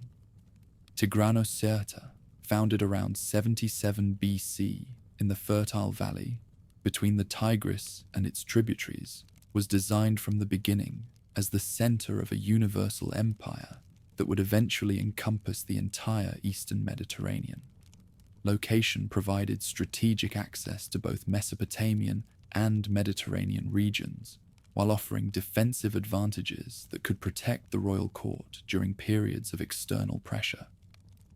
Construction of Tigranocerta required organizational capabilities that rivaled the greatest projects of the ancient world. Thousands of workers, drawn from domains throughout the expanding empire, labored for over a decade to create urban infrastructure that could accommodate governmental, commercial, and intellectual activities necessary for royal oversight. Scale of this undertaking demonstrated both wealth generated by growth and confidence that mountain leadership felt regarding permanence of their achievements. City design reflected sophisticated urban planning that incorporated lessons learned from observing the greatest centers of the contemporary world. Wide avenues enabled efficient movement of people and goods, while providing impressive approaches to monumental buildings that proclaimed royal authority. Public spaces were positioned to accommodate large gatherings while serving functions that required coordination between various governmental departments. Most importantly, the royal palace complex was designed to house diplomatic and ceremonial activities necessary for governing domains that stretched across multiple regions. Programs initiated at Tigranes demonstrated how mountain leadership understood that lasting authority required more than conquest. Royal libraries collected works from every major intellectual tradition within the empire while supporting scholarly activities that advanced human knowledge. Greek philosophers, Mesopotamian astronomers, and mountain historians all worked under royal patronage to create synthetic intellectual approaches that reflected the cosmopolitan character of society. Theatrical productions staged in the city's magnificent theatre brought together artistic approaches from throughout the empire while celebrating mountain achievements that had enabled such synthesis. Greek dramas were performed alongside works that commemorated mountain historical achievements, while musical approaches from various regions were combined to create new forms of entertainment that reflected diversity while maintaining mountain leadership. Economic policies that sustained operations revealed sophisticated understanding of how growth could be made financially sustainable, rather than dependent on constant warfare for funding. Commercial networks linking domains throughout the empire created trade relationships that generated substantial revenues, while encouraging economic development that strengthened foundations. Rather than simply extracting tribute from conquered regions, mountain bureaucrats implemented policies designed to increase overall productivity that could support both local prosperity and royal requirements. Silver mining operations in mountain regions expanded dramatically during this period, as demands required currency production on unprecedented scales. New extraction techniques enabled increased output, while maintaining quality standards necessary for international commerce. Royal mints at Tigranes produced coins that circulated throughout the eastern Mediterranean, while proclaiming sovereignty through imagery that combined traditional symbols with artistic elements drawn from various traditions within the empire. Agricultural development throughout domains demonstrated how mountain policies could enhance rather than exploit local productive capacity. Irrigation networks were expanded using techniques that combined mountain hydraulic expertise with methods developed in various regions of the empire. Crop diversification programs introduced new farming techniques while preserving traditional methods that were adapted to local conditions. Results included increased food production that supported population growth while generating surpluses that could be traded for manufactured goods and luxury items. Diplomatic relationships maintained with powers beyond boundaries revealed how mountain leadership understood that successful operations required careful management of external relationships as well as internal development. Treaties with Parthia ensured continued cooperation while defining spheres of influence that prevented conflicts over boundaries. Relationships with various Germanic and Thracian peoples provided access to recruitment while creating buffer zones that protected domains from raids by nomadic confederations. Most complex diplomatic challenges involved managing relationships with Rome, as mountain operations brought the two powers into increasingly direct competition. Initial Roman response to mountain growth had been relatively restrained, as Roman attention was focused primarily on internal political conflicts and campaigns against other enemies. However, systematic conquest of regions that Rome considered within its sphere of influence made confrontation increasingly inevitable.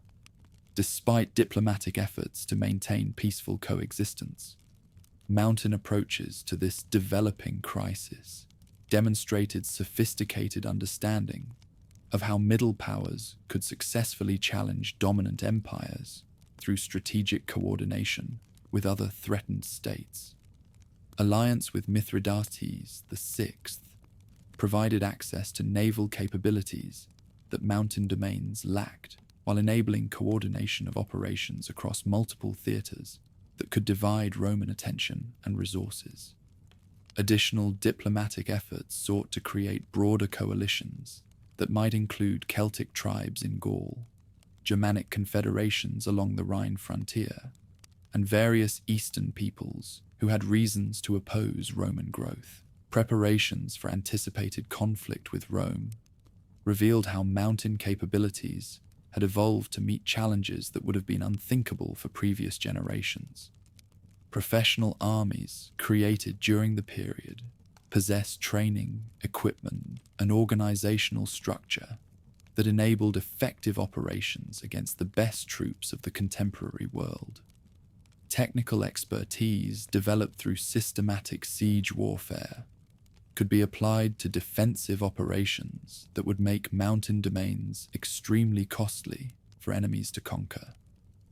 Fortification programs implemented throughout domains created defensive networks that could channel enemy advances through predetermined routes, while providing secure bases for counteroffensive operations. Mountain passes were strengthened through construction projects that combined natural defensive advantages with artificial obstacles designed to maximize effectiveness of defenders, while minimizing advantages that superior numbers might provide to attacking armies. Yet even as mountain power reached its greatest extent and capability, underlying tensions were developing that would ultimately challenge sustainability of operations. Vast distances involved in governing domains from the Caspian Sea to the Mediterranean strained communication networks beyond their effective capacity, while differences between various populations created integration challenges that no governmental approach had yet successfully resolved on such a scale. Economic pressures generated by maintaining large armies across continental distances began consuming resources faster than growth could generate new revenues.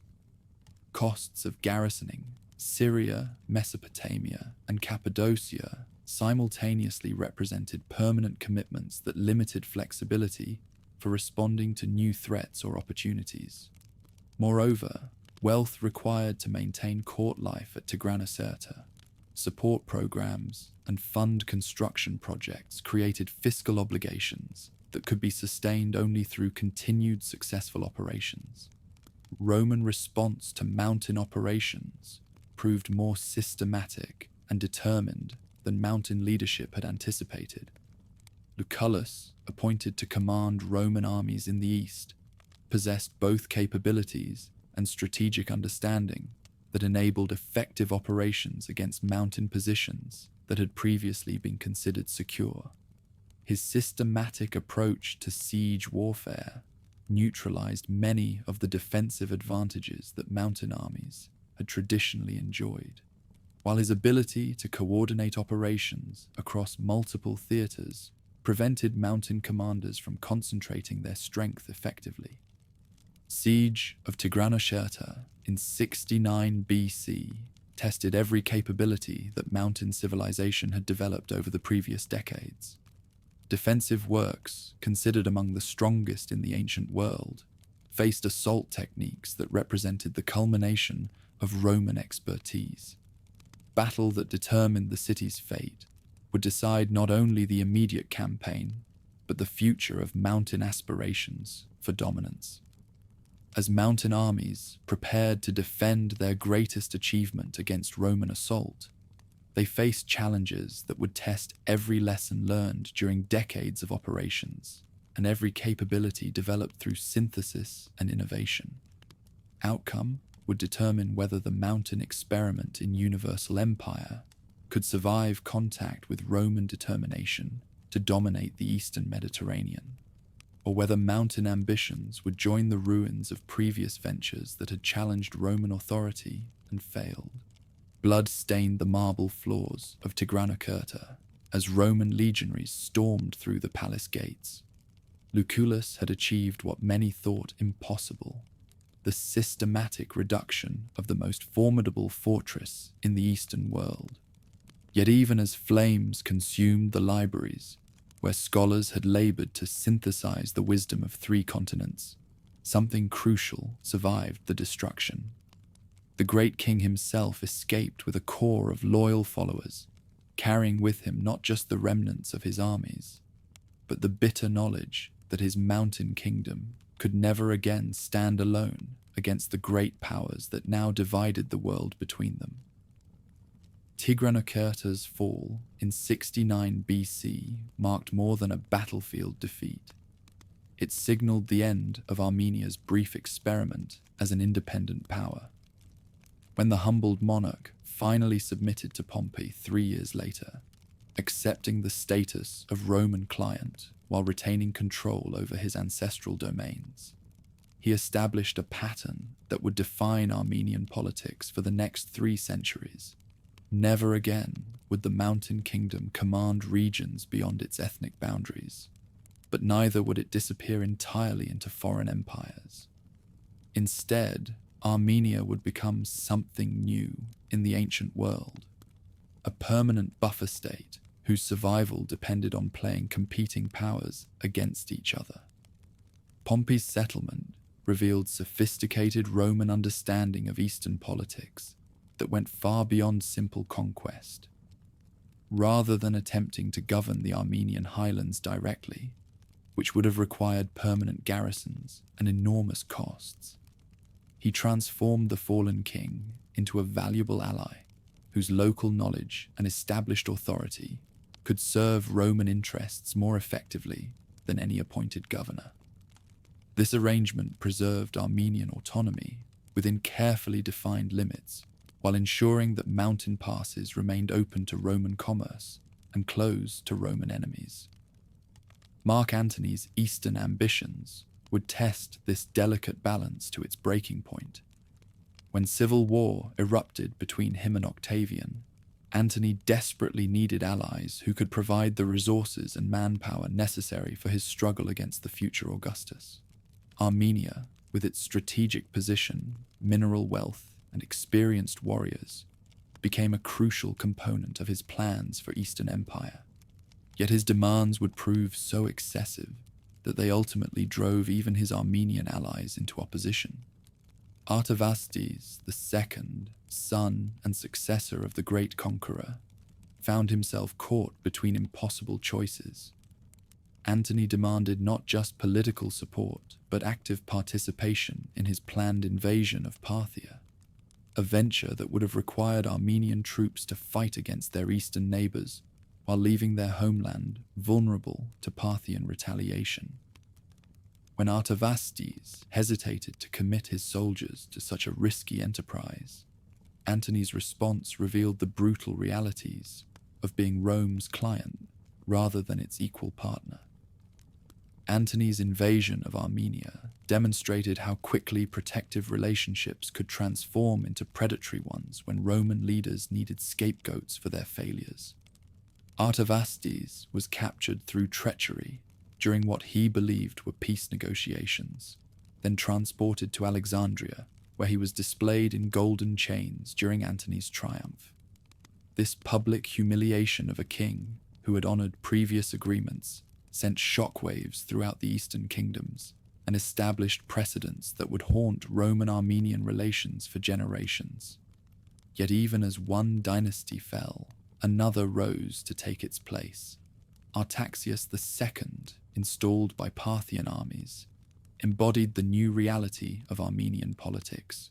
Rulers who owed their thrones to foreign intervention, but who nevertheless maintained genuine connections to their subjects and their homeland's interests.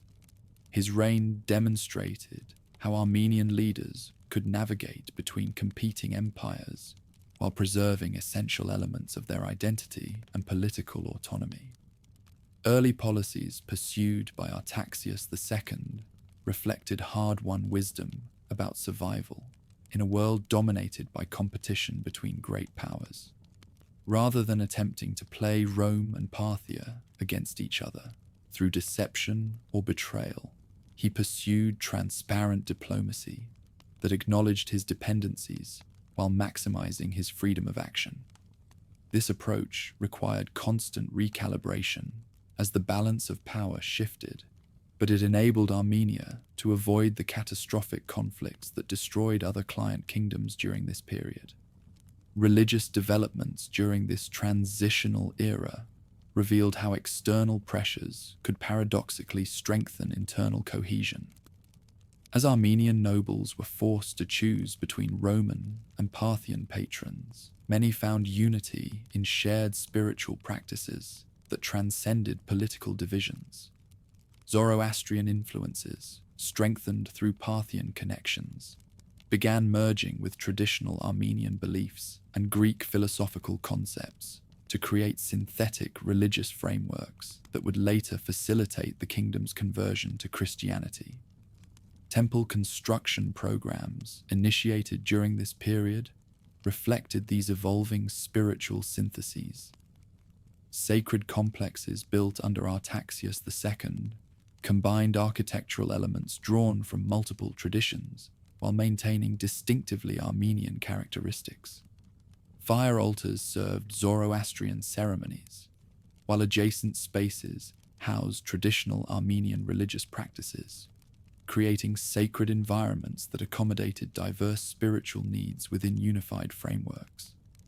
Augustus's approach to Armenian affairs demonstrated how successful management required flexibility rather than rigid adherence to predetermined policies. When Artaxiad II's pro-Parthian orientation threatened Roman interests, Augustus could have responded with massive intervention. Instead, he chose subtler methods that achieved his objectives, while avoiding the costs and risks associated with direct conquest. Installing Tigranes III as a Roman client represented sophisticated understanding of how legitimacy could be more effective than force. Brief reign of Tigranes III illustrated both the possibilities and limitations of Roman client kingship.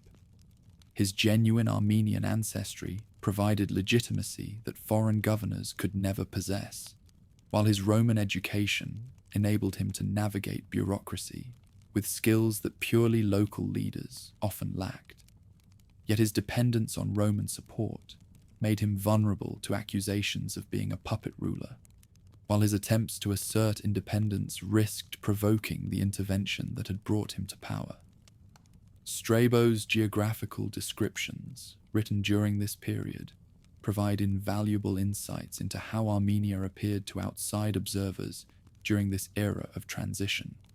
His accounts reveal a kingdom that had retained its essential character despite decades of foreign intervention. Urban centers continued functioning. According to traditional patterns, agricultural regions remained productive, and local customs persisted even as political authority shifted between competing claimants backed by different foreign powers. These observations suggest that ordinary Armenians had developed strategies for maintaining their daily lives, regardless of which dynasty occupied the throne or which empire claimed suzerainty.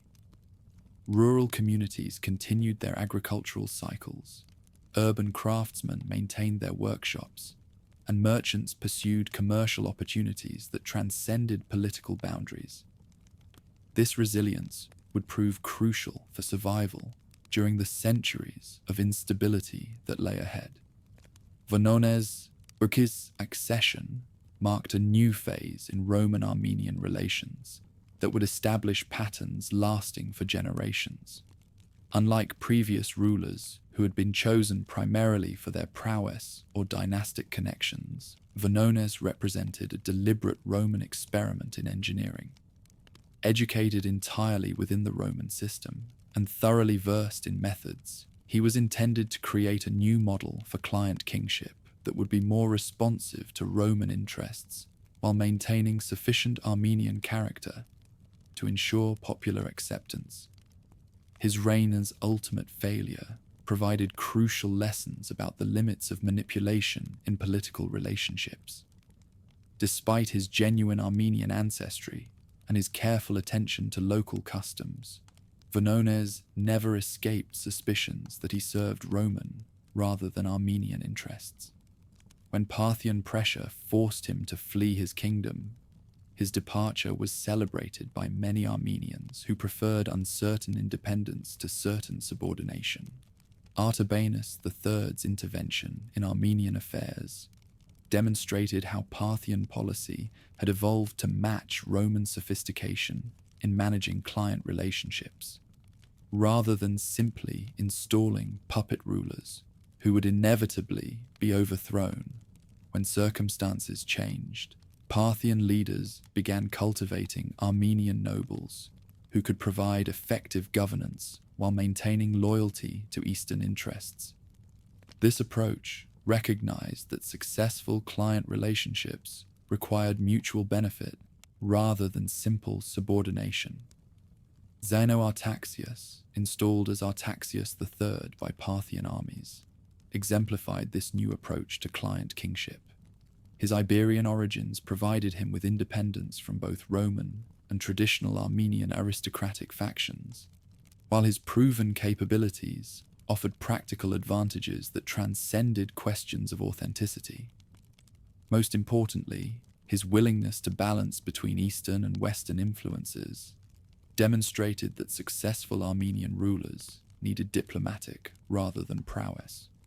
Germanicus's Eastern mission revealed how Armenian affairs had become central to Roman strategic planning in ways that previous generations of leaders might not have anticipated. His elaborate ceremonies installing Zeno Artaxias were designed not just to demonstrate Roman power, but to establish precedents for future interventions. The message was clear. While Armenia might choose its rulers, those choices required Roman approval to be considered legitimate. These ceremonial displays served multiple audiences simultaneously. Armenian nobles observed Roman strength while being reminded of the benefits that cooperation could provide. Parthian diplomats witnessed Roman determination to maintain influence in regions they considered within their sphere of interest. Most importantly, Roman public opinion received reassurance that Eastern affairs remained under control, despite the obvious limitations on direct Roman authority. Corbulo's Eastern operations during the mid-1st century represented the most systematic Roman attempt to resolve the Armenian question through decisive action. His methodical approach to siege warfare, combined with careful attention to supply lines and communication networks, enabled him to achieve tactical successes that previous commanders had been unable to sustain. Yet even his victories ultimately demonstrated that solutions to the Armenian problem required commitments that exceeded what Rome was willing to provide on a permanent basis. Siege of Artaxiad showcased Roman expertise, while revealing the fundamental dilemma that faced all foreign powers attempting to control Armenian regions. Corbulo's legions could capture and destroy any Armenian city, but they could not remain permanently to prevent its reconstruction under new leadership. Systematic demolition of Artaxiad's fortifications eliminated immediate threats to Roman interests, while creating lasting resentment that would complicate future diplomatic relationships. Tigranes II's installation by Parthian troops initiated a conflict that would drag on for over a decade, while consuming enormous resources that both empires needed for other purposes. His initial success in expelling Roman clients demonstrated Parthian strength, while revealing Roman vulnerabilities. But his inability to consolidate control over Armenian regions showed that Eastern armies faced similar limitations when operating far from their bases. Battle of Randea provided a dramatic illustration of how events could achieve decisive results only when combined with political arrangements that addressed underlying causes of conflict. Corbulo's tactical victory over Parthian troops created opportunities for negotiation, but only the subsequent diplomatic settlement established frameworks that could provide lasting stability. The agreement reached at Randeia would govern Roman-Parthian relations in Armenia for over a century. Treaty provisions negotiated at Randeia reflected sophisticated understanding of how competing interests could be reconciled through carefully crafted compromises. Tiridates retained his throne and his Armenian identity, but he received formal investiture from Nero in Rome, symbolically acknowledging Roman suzerainty while preserving Parthian influence over the selection process. This arrangement satisfied the prestige requirements of both empires, while providing Armenia with guarantees that neither power would attempt complete annexation. Ceremonial aspects of Tiridates' journey to Rome demonstrated how diplomatic theatre could serve substantive political purposes. His elaborate progress through the empire, accompanied by thousands of Parthian and Armenian nobles, provided Roman audiences with visible evidence of Eastern submission, while allowing Parthian and Armenian participants to observe Roman wealth and strength. Most importantly, the ceremonies established precedents for future successions that would reduce the likelihood of conflicts over Armenian affairs. Religious implications of the Randeia settlement proved equally significant for long-term developments. Tiridates' Zoroastrian faith, acknowledged and respected during his Roman visit, established precedents for religious tolerance that would influence later policies. When Armenian rulers eventually converted to Christianity, the frameworks developed during this period would facilitate Roman acceptance of religious changes that might otherwise have been seen as threats to authority. Economic benefits flowing from renewed stability encouraged commercial development that strengthened Armenia's position as an intermediary between the eastern and western portions of the empire. Trade routes that had been disrupted by decades of warfare reopened, while merchants from both Roman and Parthian regions found profitable opportunities in Armenian markets. This commercial prosperity provided Armenian rulers with resources needed for maintaining domestic stability while meeting obligations to their patrons. Sanatruk's reign during the late 1st century demonstrated how successful Armenian rulers could maintain their authority through periods of transition. When conflict between Rome and Parthia temporarily disrupted the careful balance established at Randeia, he avoided choosing sides in ways that might have invited retaliation from either empire. Instead, he focused on internal development that strengthened his kingdom's capacity to survive external pressures while remaining valuable to both potential patrons. Agricultural improvements implemented during this period reflected lessons learned from observing methods while adapting them to Armenian conditions. Irrigation networks were expanded, using techniques that combined Roman principles with traditional Armenian hydraulic knowledge. Crop diversification programs increased productivity while reducing vulnerability to weather variations that could threaten food security during periods of political instability. Developments during the late 1st and early 2nd centuries revealed how external pressures could paradoxically stimulate internal creativity rather than simply imposing foreign models.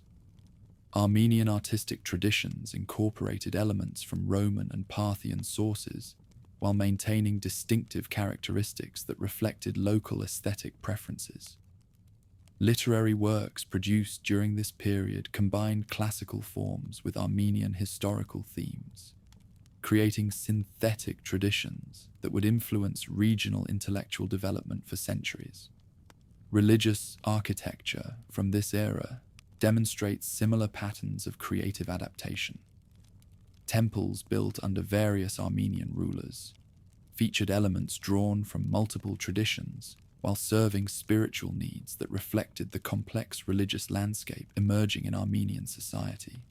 Zoroastrian fire altars coexisted with Greek-style temples, while traditional Armenian sacred sites continued receiving veneration according to ancestral customs. Aksidara's installation marked the beginning of a new phase in Armenian affairs that would test the durability of frameworks established at Randea. Trajan's eastern ambitions required more reliable Armenian cooperation than previous emperors had demanded, while Parthian responses threatened to transform Armenia once again into a battlefield between competing empires. The resulting conflicts would demonstrate both the strengths and limitations of client kingship as a solution to competition. Trajan's annexation of Armenia represented the most ambitious Roman attempt to resolve Eastern affairs through direct integration rather than client relationships. His creation of the province of Armenia reflected confidence that Roman capabilities had evolved sufficiently to govern regions that had previously proven ungovernable. Yet the immediate rebellions that followed this annexation demonstrated that political integration required more than conquest and efficiency.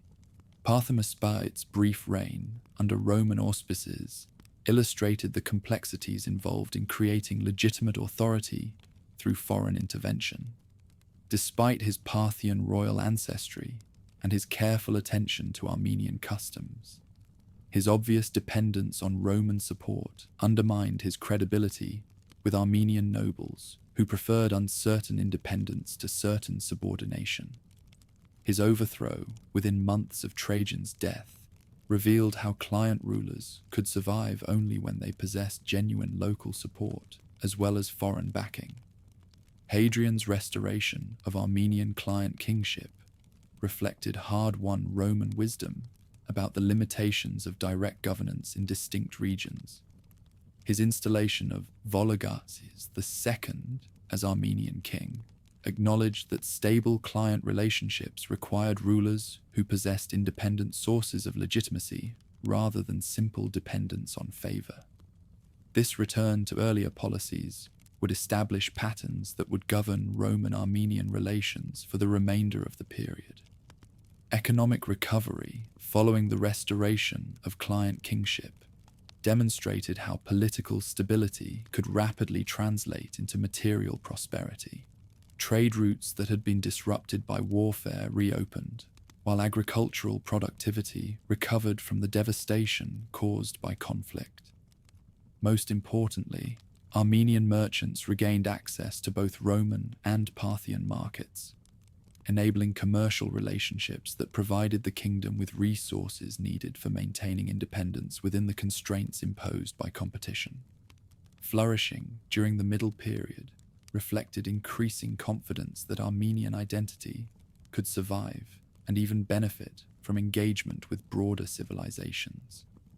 Artistic production reached new levels of sophistication as local craftsmen incorporated techniques learned from foreign masters while maintaining aesthetic traditions that reflected distinctive Armenian sensibilities.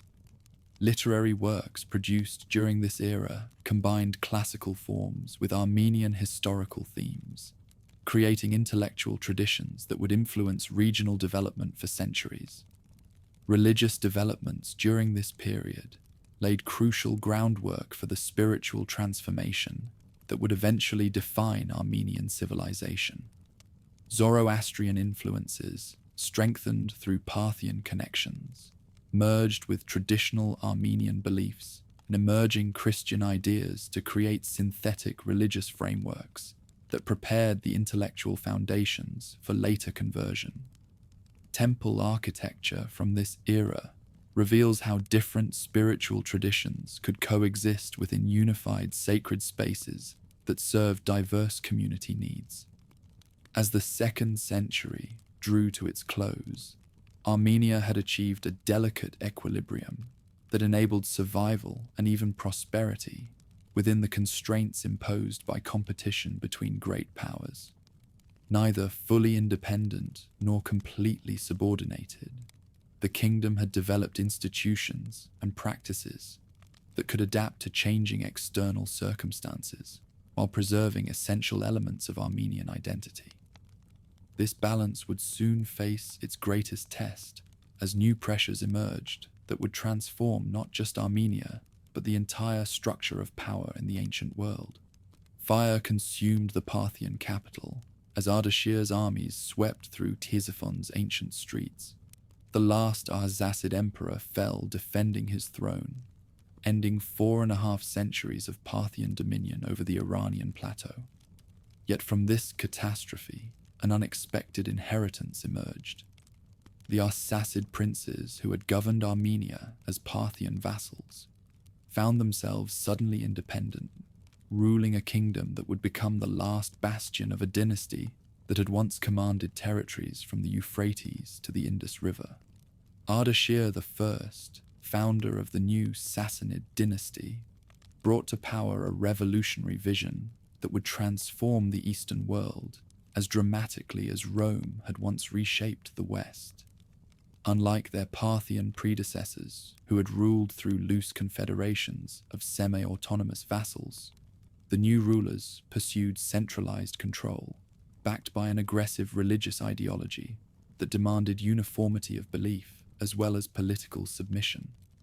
Fire worship, elevated from royal preference to state doctrine, became the instrument through which the new dynasty sought to forge unified identity among their diverse subjects. This transformation posed existential threats to highland autonomy that went far beyond previous political challenges. Where Parthian overlords had been content with tribute and cooperation, the new policy demanded spiritual as well as temporal submission. Fire temples constructed throughout the empire served not merely religious functions but political ones, proclaiming royal power while suppressing local traditions that might foster resistance to central control. Khosrow, the first of Armenia, descendant of the Parthian Arsacid line, faced impossible choices as pressure intensified during the middle decades of the 3rd century. Outright resistance would invite the overwhelming retaliation that had destroyed the Parthian Empire, yet submission would require abandoning the religious practices that legitimized his rule among highland nobles. His efforts to navigate between these extremes established patterns of calculated defiance that would characterize highland responses to Persian pressure for generations. Resistance took forms that reflected sophisticated understanding of how small kingdoms could survive pressure from great empires. Rather than attempting futile confrontations, highland leaders pursued strategies of passive resistance combined with diplomatic maneuvering, designed to exploit tensions between the new Persian dynasty and Roman power. This approach required extraordinary patience and political skill, but it enabled Armenia to preserve essential elements of its identity while avoiding the destruction that befell more openly defiant neighbors. Religious persecution, initiated by the new regime, revealed the intimate connection between spiritual beliefs and political loyalty in the ancient world. Traditional highland practices, particularly the veneration of ancestral spirits and local deities, were condemned as barriers to the religious uniformity that the new ideology demanded. Fire temples constructed in highland cities served not merely as centers of worship, but as symbols of foreign dominion that local populations were required to acknowledge through public ceremonies. Yet persecution often produces unexpected consequences. As Persian pressure intensified, many Highlanders found themselves drawn to alternative spiritual traditions that offered both resistance to official doctrine and intellectual frameworks sophisticated enough to compete with fire worship. The faith of Christ, spreading eastward through trade routes and missionary activity, provided exactly such an alternative. Its emphasis on spiritual rather than temporal sovereignty offered ideological foundations for resistance to Persian claims of divine mandate. Growth of communities devoted to Christ during the 3rd century occurred gradually through processes that modern scholars can observe but not fully reconstruct. Merchants traveling along trade routes that connected the highlands to Syria and Anatolia brought news of the new faith alongside their commercial goods. Educated highlanders studying in Roman cities encountered intellectuals whose theological arguments provided sophisticated alternatives to both traditional highland beliefs and Persian fire worship. Most significantly, the new faith offered theological frameworks that could legitimize resistance to earthly rulers who claimed divine sanction for their policies. Where Persian doctrine presented the king as Ahura Mazda's earthly representative whose commands carried divine mandate, the teachings of Christ emphasized loyalty to heavenly rather than earthly kingdoms. This distinction provided intellectual foundations for challenging Persian claims while maintaining spiritual integrity. Tiridates III's accession to the Highland throne, around 287, marked the beginning of developments that would transform not only Armenia, but the entire world of faith. Unlike his predecessors, who had focused primarily on political survival, Tiridates possessed both the ambition and the opportunity to pursue more aggressive policies toward his Persian neighbors. His early reign demonstrated typical patterns of highland resistance, calculated defiance combined with diplomatic maneuvering designed to exploit Roman-Persian tensions. Yet Tiridates also inherited problems that purely political solutions could not address. Decades of religious persecution had created deep divisions within Highland society, between those who accommodated Persian demands and those who maintained traditional practices at considerable personal risk. These divisions threatened to undermine the social cohesion necessary for sustained resistance, while providing Persian rulers with opportunities to exploit internal conflicts. Into this volatile situation stepped a figure whose personal story embodied the religious and political tensions transforming the ancient world. Gregory, later known as the Illuminator, belonged to a noble Highland family that had been displaced by earlier political upheavals. Educated in communities of believers within the Roman Empire, he returned to Armenia, carrying both aristocratic credentials that provided access to royal circles and religious convictions that would ultimately revolutionize Highland civilization. The Illuminator's early relationship with Tiridates reflected the complex personal and political dynamics that shaped religious transformation in the ancient world.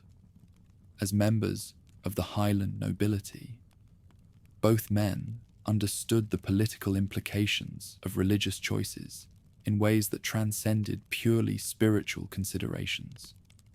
Their initial conflicts arose not from theological disagreements, but from the practical question of how Highland leaders should respond to Persian pressure, while maintaining their rule among their own subjects. Persecution of the Illuminator by Tiridates, culminating in his imprisonment at Khor-Virap, became one of the most dramatic episodes in early history of the faith. For 13 years, Gregory languished in the underground prison, while Tiridates pursued policies that attempted to balance Highland independence against Persian demands. This lengthy imprisonment served multiple symbolic functions. It demonstrated royal power while preserving the holy man's life. It satisfied Persian expectations while avoiding permanent solutions that might have broader consequences. During Gregory's imprisonment, events were unfolding that would fundamentally alter the religious landscape throughout the Roman world.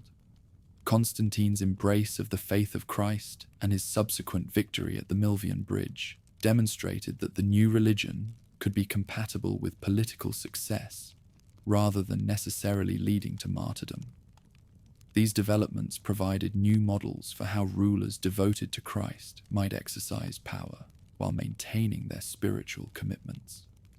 Meanwhile, within the Highlands themselves, communities of believers continued growing, despite official persecution. Underground networks preserved the teachings while developing distinctive Highland theological traditions that combined universal doctrines with elements that reflected local conditions and concerns.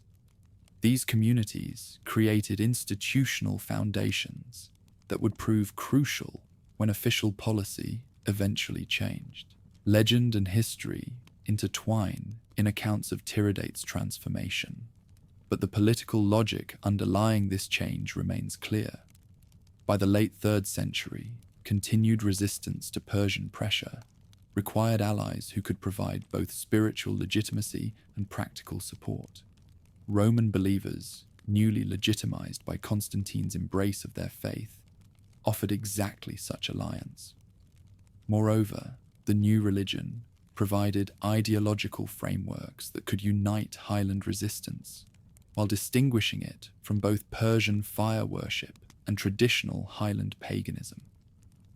Tiridates' decision to release Gregory from Khor-Virap around 301 initiated developments whose significance extended far beyond the Highlands' borders.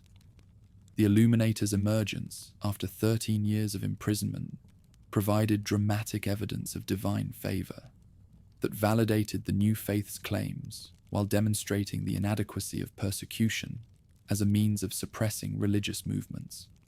His subsequent role in transforming the Highland court established precedents that would influence religious expansion throughout the ancient world. The kingdom's embrace of the faith of Christ represented more than simple adoption of new religious practices. It constituted a comprehensive revolution that transformed every aspect of Highland civilization. Legal systems were revised to incorporate the new ethical principles. Educational institutions were restructured around theological frameworks, and artistic traditions were redirected towards celebrating religious rather than pagan themes. Most importantly, the transformation provided the Highlands with spiritual foundations for resistance that could not be undermined through political pressure. Establishment of the Highland apostolic structure created institutional frameworks that would preserve Highland identity through centuries of foreign domination. Unlike other communities of believers that remained subordinate to Roman or Byzantine ecclesiastical oversight, the Highland institution developed independent hierarchies and distinctive theological traditions that reflected local conditions while maintaining universal doctrines. This combination of autonomy and orthodoxy enabled the religious establishment to serve both spiritual and political functions within Highland society. Gregory's role as first Catholicos established patterns of religious leadership that would influence Highland development for centuries.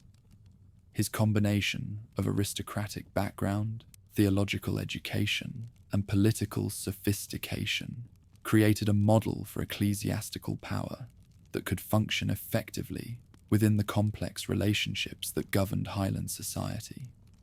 Future religious leaders would need similar combinations of spiritual commitment and practical skills to maintain their position during periods of external pressure. Construction of sacred buildings throughout the Highlands during the early 4th century demonstrated both the sincerity of transformation and the resources available to support religious institutions. These structures, designed according to principles that combined liturgical requirements with Highland construction traditions, created sacred spaces that served multiple community functions. They provided centers for worship, education, and social assistance, while proclaiming religious identity through their physical presence within Highland cities and villages. Educational programs initiated by the early Highland religious establishment laid foundations for intellectual developments that would transform the region's culture. Schools associated with sacred buildings provided instruction in theology while preserving traditional Highland historical knowledge and literary traditions. These institutions produced educated clergy who could serve both spiritual and administrative functions within communities that were adapting to new practices while maintaining their distinctiveness. Diplomatic implications of the Highland transformation created new opportunities and challenges in the kingdom's relationships with neighboring powers. Religious identity provided foundations for closer cooperation with the Roman Empire, particularly after Constantine's own embrace of the faith legitimized the new religion as acceptable for political leaders. However, the change also intensified conflicts with Persia, where fire-worshipping rulers viewed the transformed highlands as a theological as well as political threat. Persian response to Highland transformation demonstrated how religious differences could exacerbate political conflicts in the ancient world. Shapur the Khus' policies toward the highlands combined traditional concerns about political loyalty with new anxieties about religious orthodoxy. The transformed kingdom represented not merely a rebellious vassal, but a theological challenge that threatened the religious foundations of Persian rule throughout their empire. Persecution of Highland believers during Shapur II's reign tested the durability of recent transformation, while demonstrating the political implications of religious choice.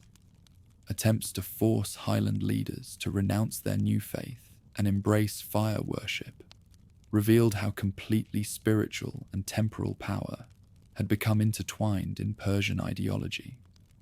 Highland resistance to these demands established patterns of religious steadfastness that would characterize their responses to future persecution. Economic consequences of transformation proved equally significant for Highland development. Religious networks provided access to commercial relationships that transcended political boundaries while creating markets for Highland products in communities of believers throughout the Roman Empire. Monastic institutions that emerged during this period became important economic as well as spiritual centers, developing agricultural and craft production that enhanced Highland prosperity while supporting charitable activities. Transformation accompanying the new faith revealed how its theology could enhance rather than suppress distinctive Highland traditions.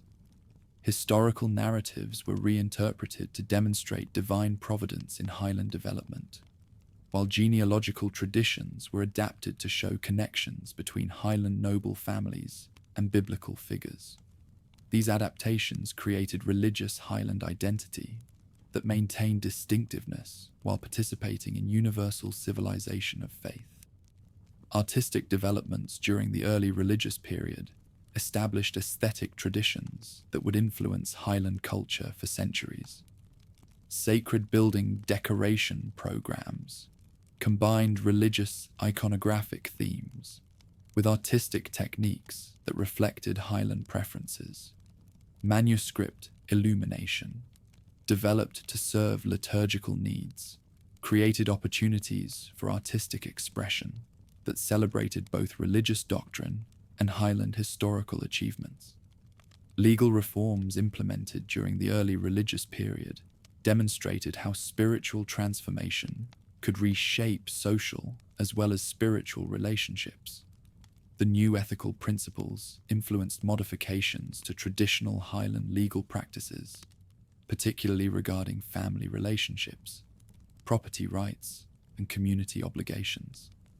These changes created legal frameworks that reflected religious values while maintaining practical approaches to social organization that had evolved over centuries of Highland experience. By the end of the 3rd century, the Highlands had achieved a transformation that positioned the kingdom to survive the challenges that would soon test every aspect of its newly acquired religious identity.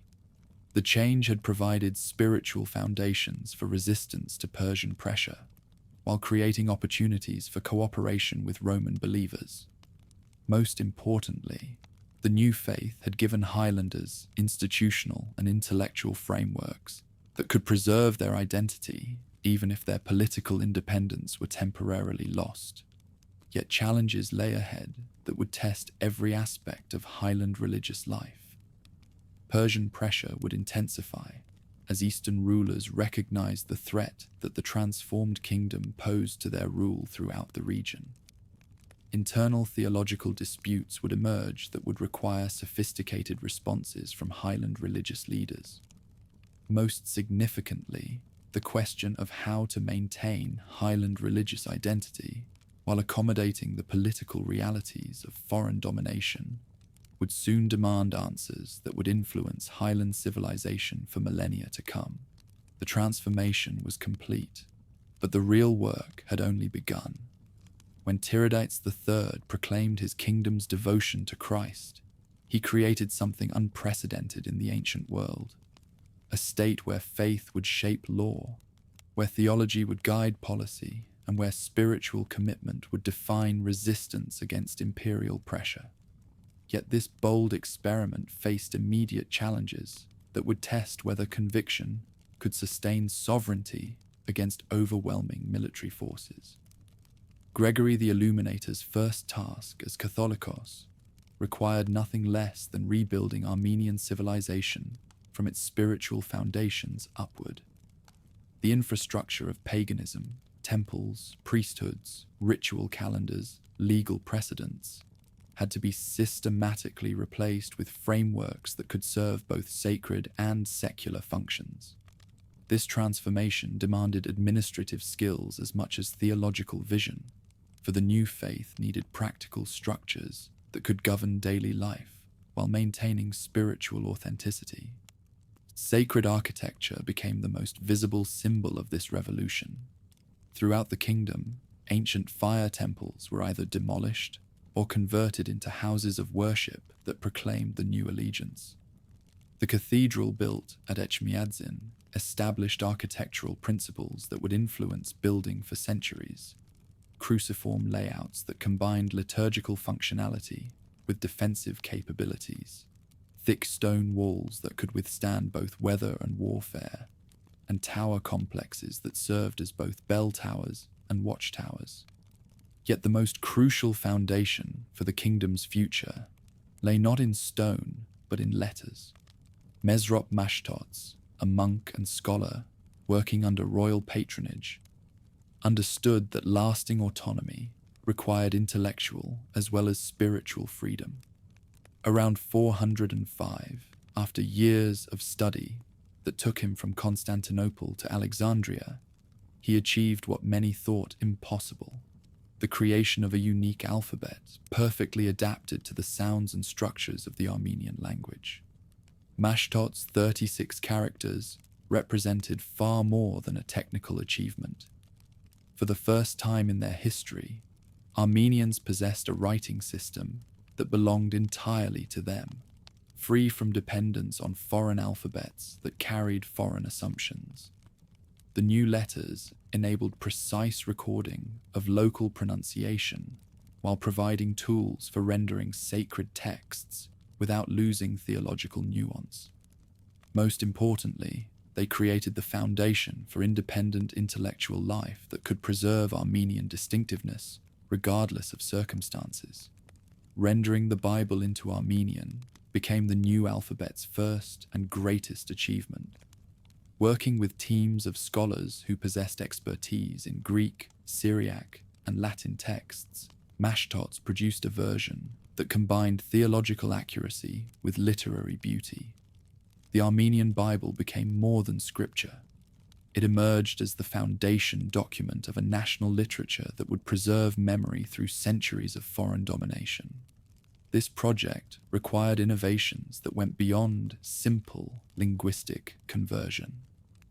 Theological concepts that had no equivalents in traditional Armenian thought demanded new vocabulary that could convey complex ideas while remaining accessible to ordinary believers. Legal passages needed adaptation to local customs without compromising scriptural mandates. Historical narratives required bridges that could connect biblical events to Armenian experience while maintaining universal relevance. Educational revolution followed naturally from these literary achievements. Schools established in monasteries and urban centers provided instruction that combined sacred education with practical skills needed for administration and commerce. Young Armenians learned to read and write in their own language, while mastering Greek and Latin texts that connected them to broader intellectual networks. This bilingual education created a generation of leaders capable of functioning in international contexts while maintaining national authenticity. Monastic communities emerged as centers of both spiritual and economic activity that would sustain Armenian civilization through its darkest periods. These establishments combined prayer and labor according to principles that made them largely self-sufficient, while generating surpluses that could support charitable work and scholarly activities.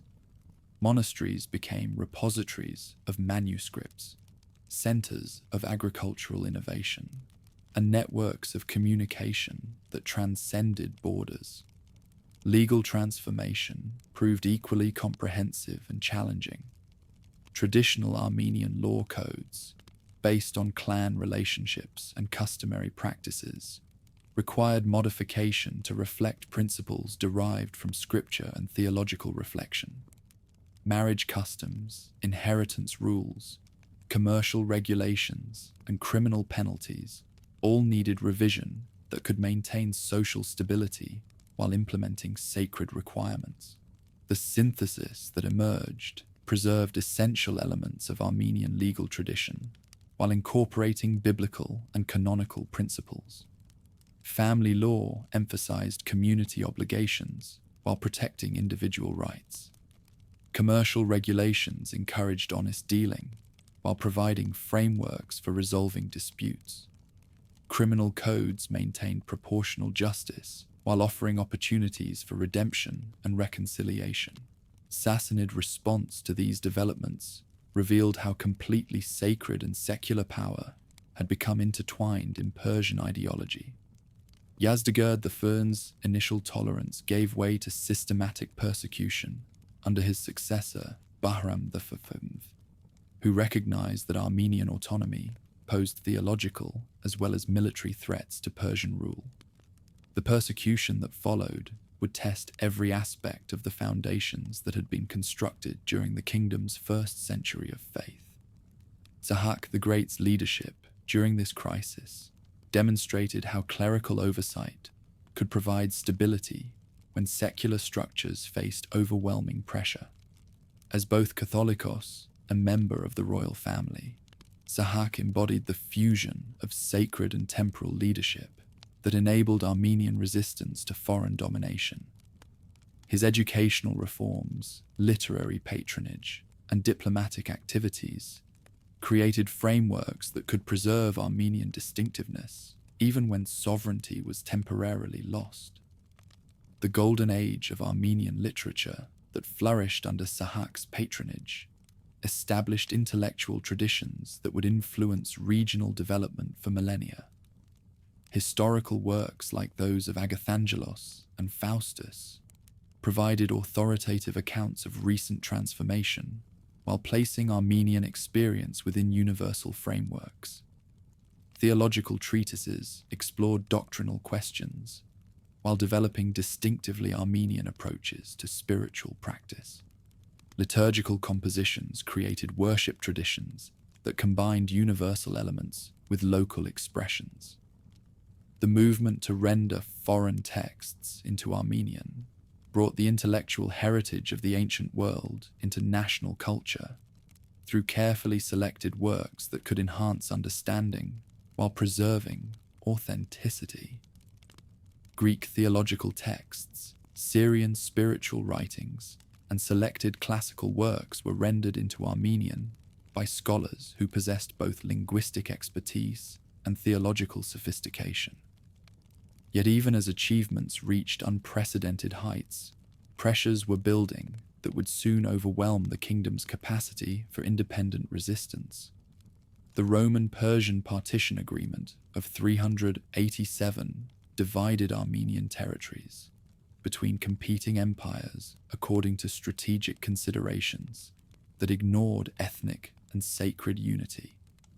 This division created new challenges that would test whether Armenian distinctiveness could survive fragmentation of sovereignty. Eastern regions, assigned to Persian control, faced immediate pressure to abandon their allegiance to Christ and accept Zoroastrian orthodoxy. Western territories, incorporated into the Roman sphere, experienced different but equally serious challenges as Byzantine rulers sought to subordinate the Armenian hierarchy to Constantinople's control. These pressures threatened to destroy the sacred unity that had become the foundation of Armenian distinctiveness. Vardan Mamikonian's emergence as leader of resistance to Persian persecution embodied the transformation of Armenian Christianity from personal conviction to national ideology. Unlike earlier resistance movements that had focused primarily on territorial autonomy, Vardan's coalition understood that ethnic and spiritual survival required armed resistance to forced conversion. The rebellion he organized would become the defining moment when sacred conviction and resistance merged into unified Armenian consciousness. Preparation for confrontation with Persian forces revealed how completely Armenian society had been transformed by its commitment to Christ. Noble families who had previously competed for royal favor now united behind sacred principles that transcended traditional clan loyalties. Monastic communities provided both spiritual support and practical assistance to resistance efforts. Most importantly, ordinary Armenians demonstrated willingness to risk everything rather than abandon the faith that had become central to their existence. Battle of Avarer in 451 tested these commitments in the crucible of warfare against overwhelming odds. Vardan's forces, though outnumbered and out-equipped, fought with determination that shocked Persian commanders who had expected easy victory over rebellious vassals. The Armenian defeat, in purely military terms, became spiritual victory that established patterns of heroic resistance that would inspire future generations. Vardan's death in battle transformed him from rebel leader into martyr, whose example would define Armenian responses to foreign pressure for centuries. His willing sacrifice for faith, rather than expedient submission to superior force, created a model of heroic resistance that combined spiritual conviction with defiance. The cult that developed around his memory preserved Armenian consciousness during periods when sovereignty seemed impossible. Persian victory at Avarer proved Pyrrhic in ways that became apparent only gradually. Military success had been purchased at costs that made continued occupation increasingly difficult, while Armenian resistance had demonstrated that sacred conviction could motivate opposition that pressure alone could never overcome. The compromises that followed acknowledged these realities while preserving essential elements of Armenian autonomy. Council of Artaxiad in 449 had already established frameworks that would enable Armenian independence regardless of circumstances. Armenian leaders, meeting under Persian pressure to accept Zoroastrian doctrine, instead formulated distinctive positions that maintained Orthodox faith while asserting institutional autonomy. These decisions would influence Armenian development long after questions had been resolved through different means. Rejection of the Council of Chalcedon's Christological formulations in 451 reflected Armenian determination to maintain theological independence from both Roman and Persian oversight. Armenian hierarchs, led by Catholicos Gute, argued that Chalcedon's distinctions were both unnecessary and dangerous to proper understanding of divine nature. This position established Armenian autonomy that would endure for centuries. The arguments that supported this independence combined sophisticated analysis of scriptural and patristic sources with practical recognition that Armenian autonomy was essential for survival. Armenian theologians developed Christological positions that maintained Orthodox faith while rejecting formulae that might subject their hierarchy to foreign control. These positions, though controversial, provided foundations for institutional independence that circumstances alone could not have sustained.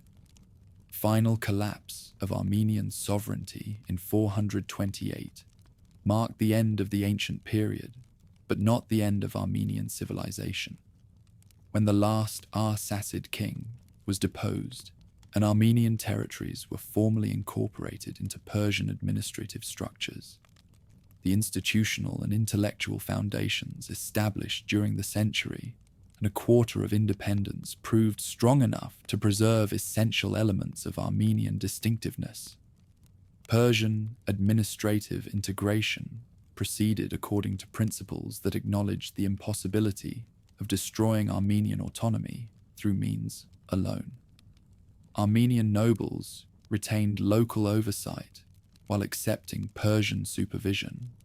Armenian leaders maintained hierarchical independence while avoiding direct confrontation with Persian policy, and Armenian institutions continued functioning while adapting to new realities.